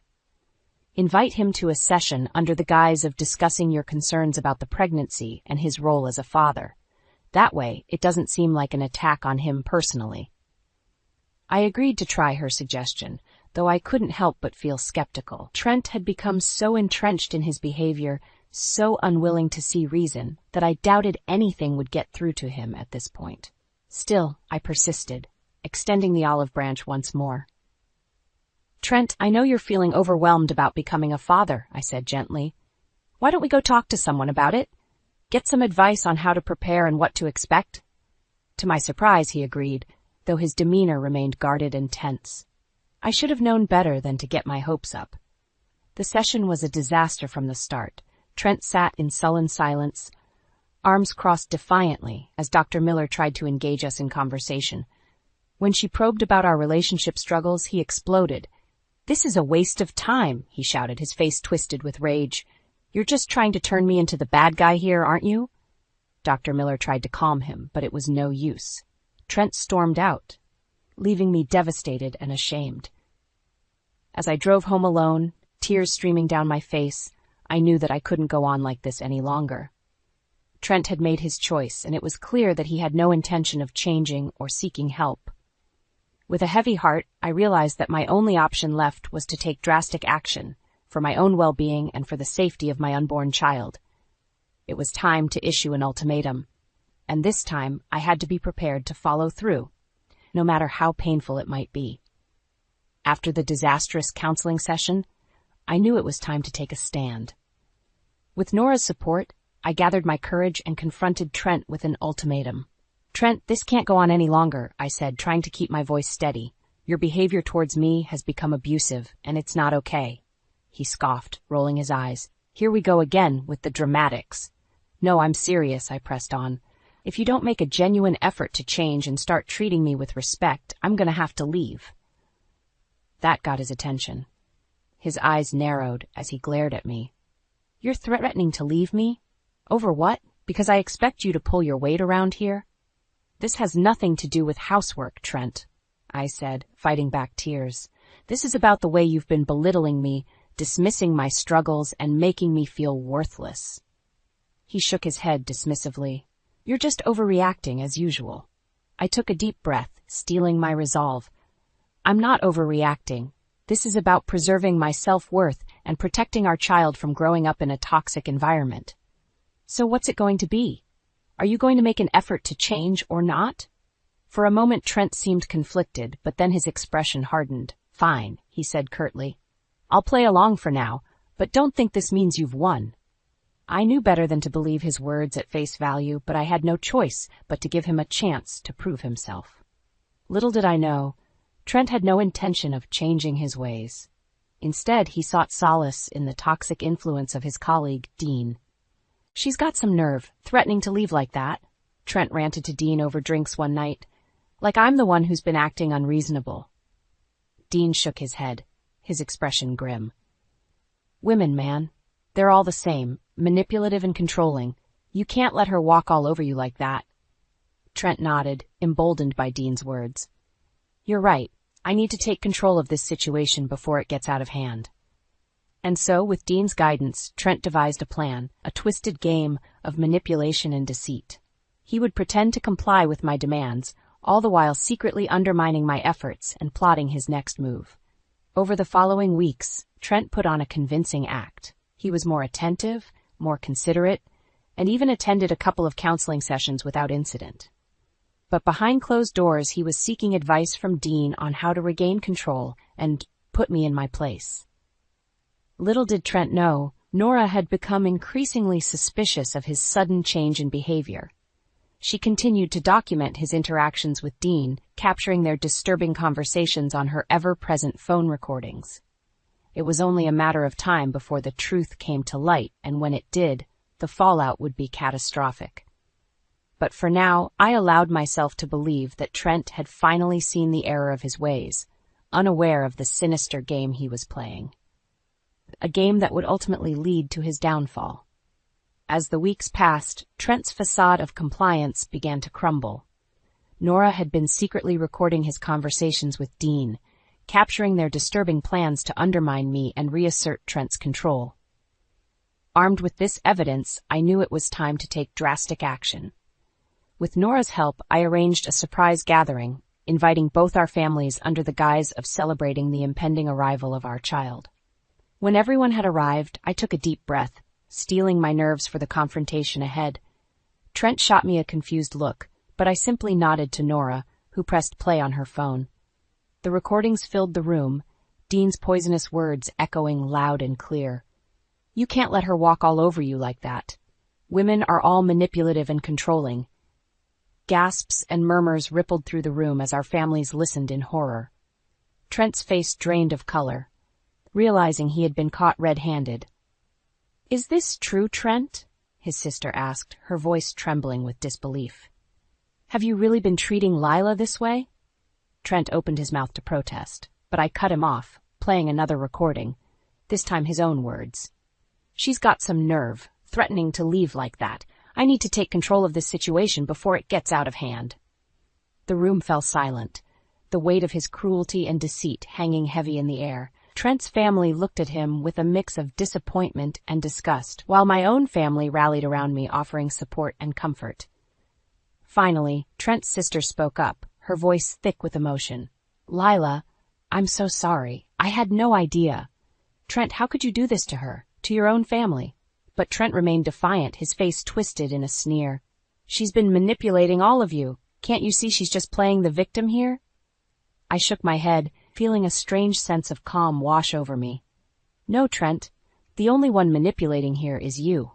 And now, everyone can see the truth."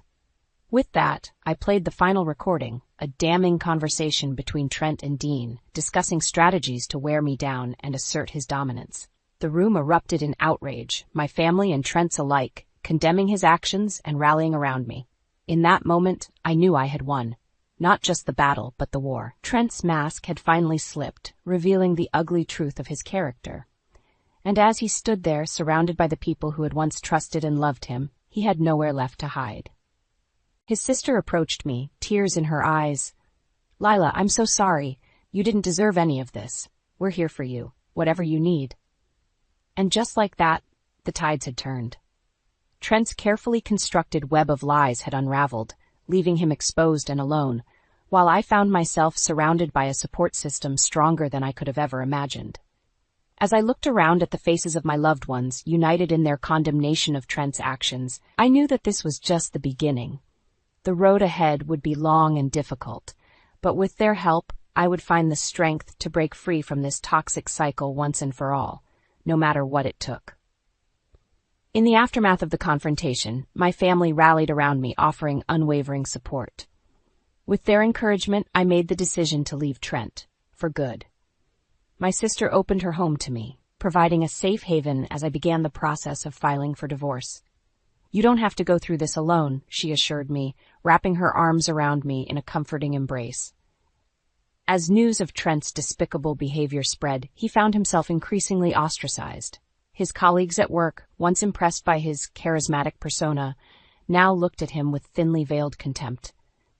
Respecting women and valuing integrity were core values in his profession, and Trent had violated them in the most egregious way. Even Dean, his once trusted ally, distanced himself, realizing that his toxic influence had gone too far. Trent had become a pariah, his reputation in tatters.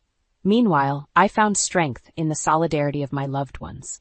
Nora, my steadfast friend, was by my side every step of the way, offering a listening ear and a shoulder to lean on when the emotions became overwhelming. As the divorce proceedings unfolded, the evidence of Trent's emotional and psychological abuse proved damning. The recordings Nora had collected, coupled with witness testimonies from our families, painted a clear picture of his abusive behavior. Faced with the irrefutable proof of his cruelty, Trent had little recourse. His attempts to gaslight and manipulate fell flat, as the truth had already been laid bare. In the end, the settlement was heavily in my favor. Not only did I receive a substantial portion of our shared assets, but Trent was also ordered to undergo mandatory counseling and anger management. A small victory, but a vindication nonetheless. As I signed the final divorce papers, a weight lifted from my shoulders. I was finally free from the toxicity that had consumed my life for far too long. Trent, on the other hand, found himself in a deep hole of his own making. His once promising career hung in the balance, as word of his actions spread like wildfire through professional circles. Integrity and respect were paramount in his line of work, and he had squandered both in the most public and humiliating way. As the months passed, I focused on healing and preparing for the arrival of my child. With the support of my family and friends, I found strength in the knowledge that Trent's actions had been his own undoing. And when the day finally came, and I held my precious newborn in my arms, I felt a profound sense of peace. This child would never know the pain and turmoil that had once plagued our lives. Instead, they would be surrounded by love, support, and the unwavering strength of those who had stood by me through the darkest of times. As I gazed into my baby's eyes, I silently vowed to be the parent Trent could never be, loving, nurturing, and fiercely protective. And in that moment, I knew that while the road ahead might be challenging, I would never again be defined by the actions of a man who had lost his way. My future, and that of my child, was mine to shape, a future filled with hope, resilience, and the knowledge that even in the darkest of times, light can always find a way to shine through. With the divorce finally finalized, I found myself embarking on a new chapter, one filled with both trepidation and hope. The settlement had been generous, thanks in large part to Trent's tarnished reputation and the overwhelming evidence of his misconduct. Not only had I been awarded a substantial portion of our shared assets, but the court had also ordered Trent to cover my legal fees and provide child support. It was a small vindication, an acknowledgement of the emotional and psychological turmoil he had put me through. As I packed up my belongings, preparing to start afresh in a new city, I couldn't help but reflect on the long and arduous journey that had brought me to this point. The bruises may have been invisible, but they had left their mark, nonetheless. Nora, ever my steadfast ally, helped me load the last of my boxes into the moving truck. "You know, I'm going to miss having you around," she said, her voice thick with emotion. I pulled her into a tight embrace, holding back tears of my own. "I'll miss you too, more than you know, but I need this fresh start, a chance to heal and to focus on being the best mother I can be." She nodded, offering a watery smile. "I know, and you're going to be amazing at it. That little one is so lucky to have you." As I said my goodbyes and hit the road, a sense of liberation washed over me. I was finally free from the toxic cycle that had once consumed my life, free to forge my own path without the weight of Trent's manipulation dragging me down. In the new city, I found a cozy apartment nestled in a quiet, family-friendly neighborhood. It was a far cry from the suburban prison I had once called home, a place where I could finally breathe and begin to rebuild.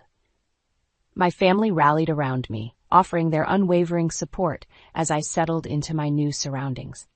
My sister, ever the doting aunt, would come over to lend a hand with the baby, allowing me precious moments of respite. And as the months passed, I found myself slowly but surely regaining my footing. The dark clouds of doubt and despair that had once loomed overhead began to dissipate, replaced by the warm glow of hope and self-assurance. I even reconnected with an old friend from college, Sarah, who had recently moved to the area with her own family. Our shared experiences as single mothers forged an unbreakable bond, and we quickly became each other's greatest source of strength and solidarity. "You're a warrior, Lila," Sarah would often remind me during our coffee dates. "What you've been through would have broken most people, but you refused to let it define you." And she was right. Despite the darkness I had endured, I had emerged on the other side, stronger and more resilient than ever before.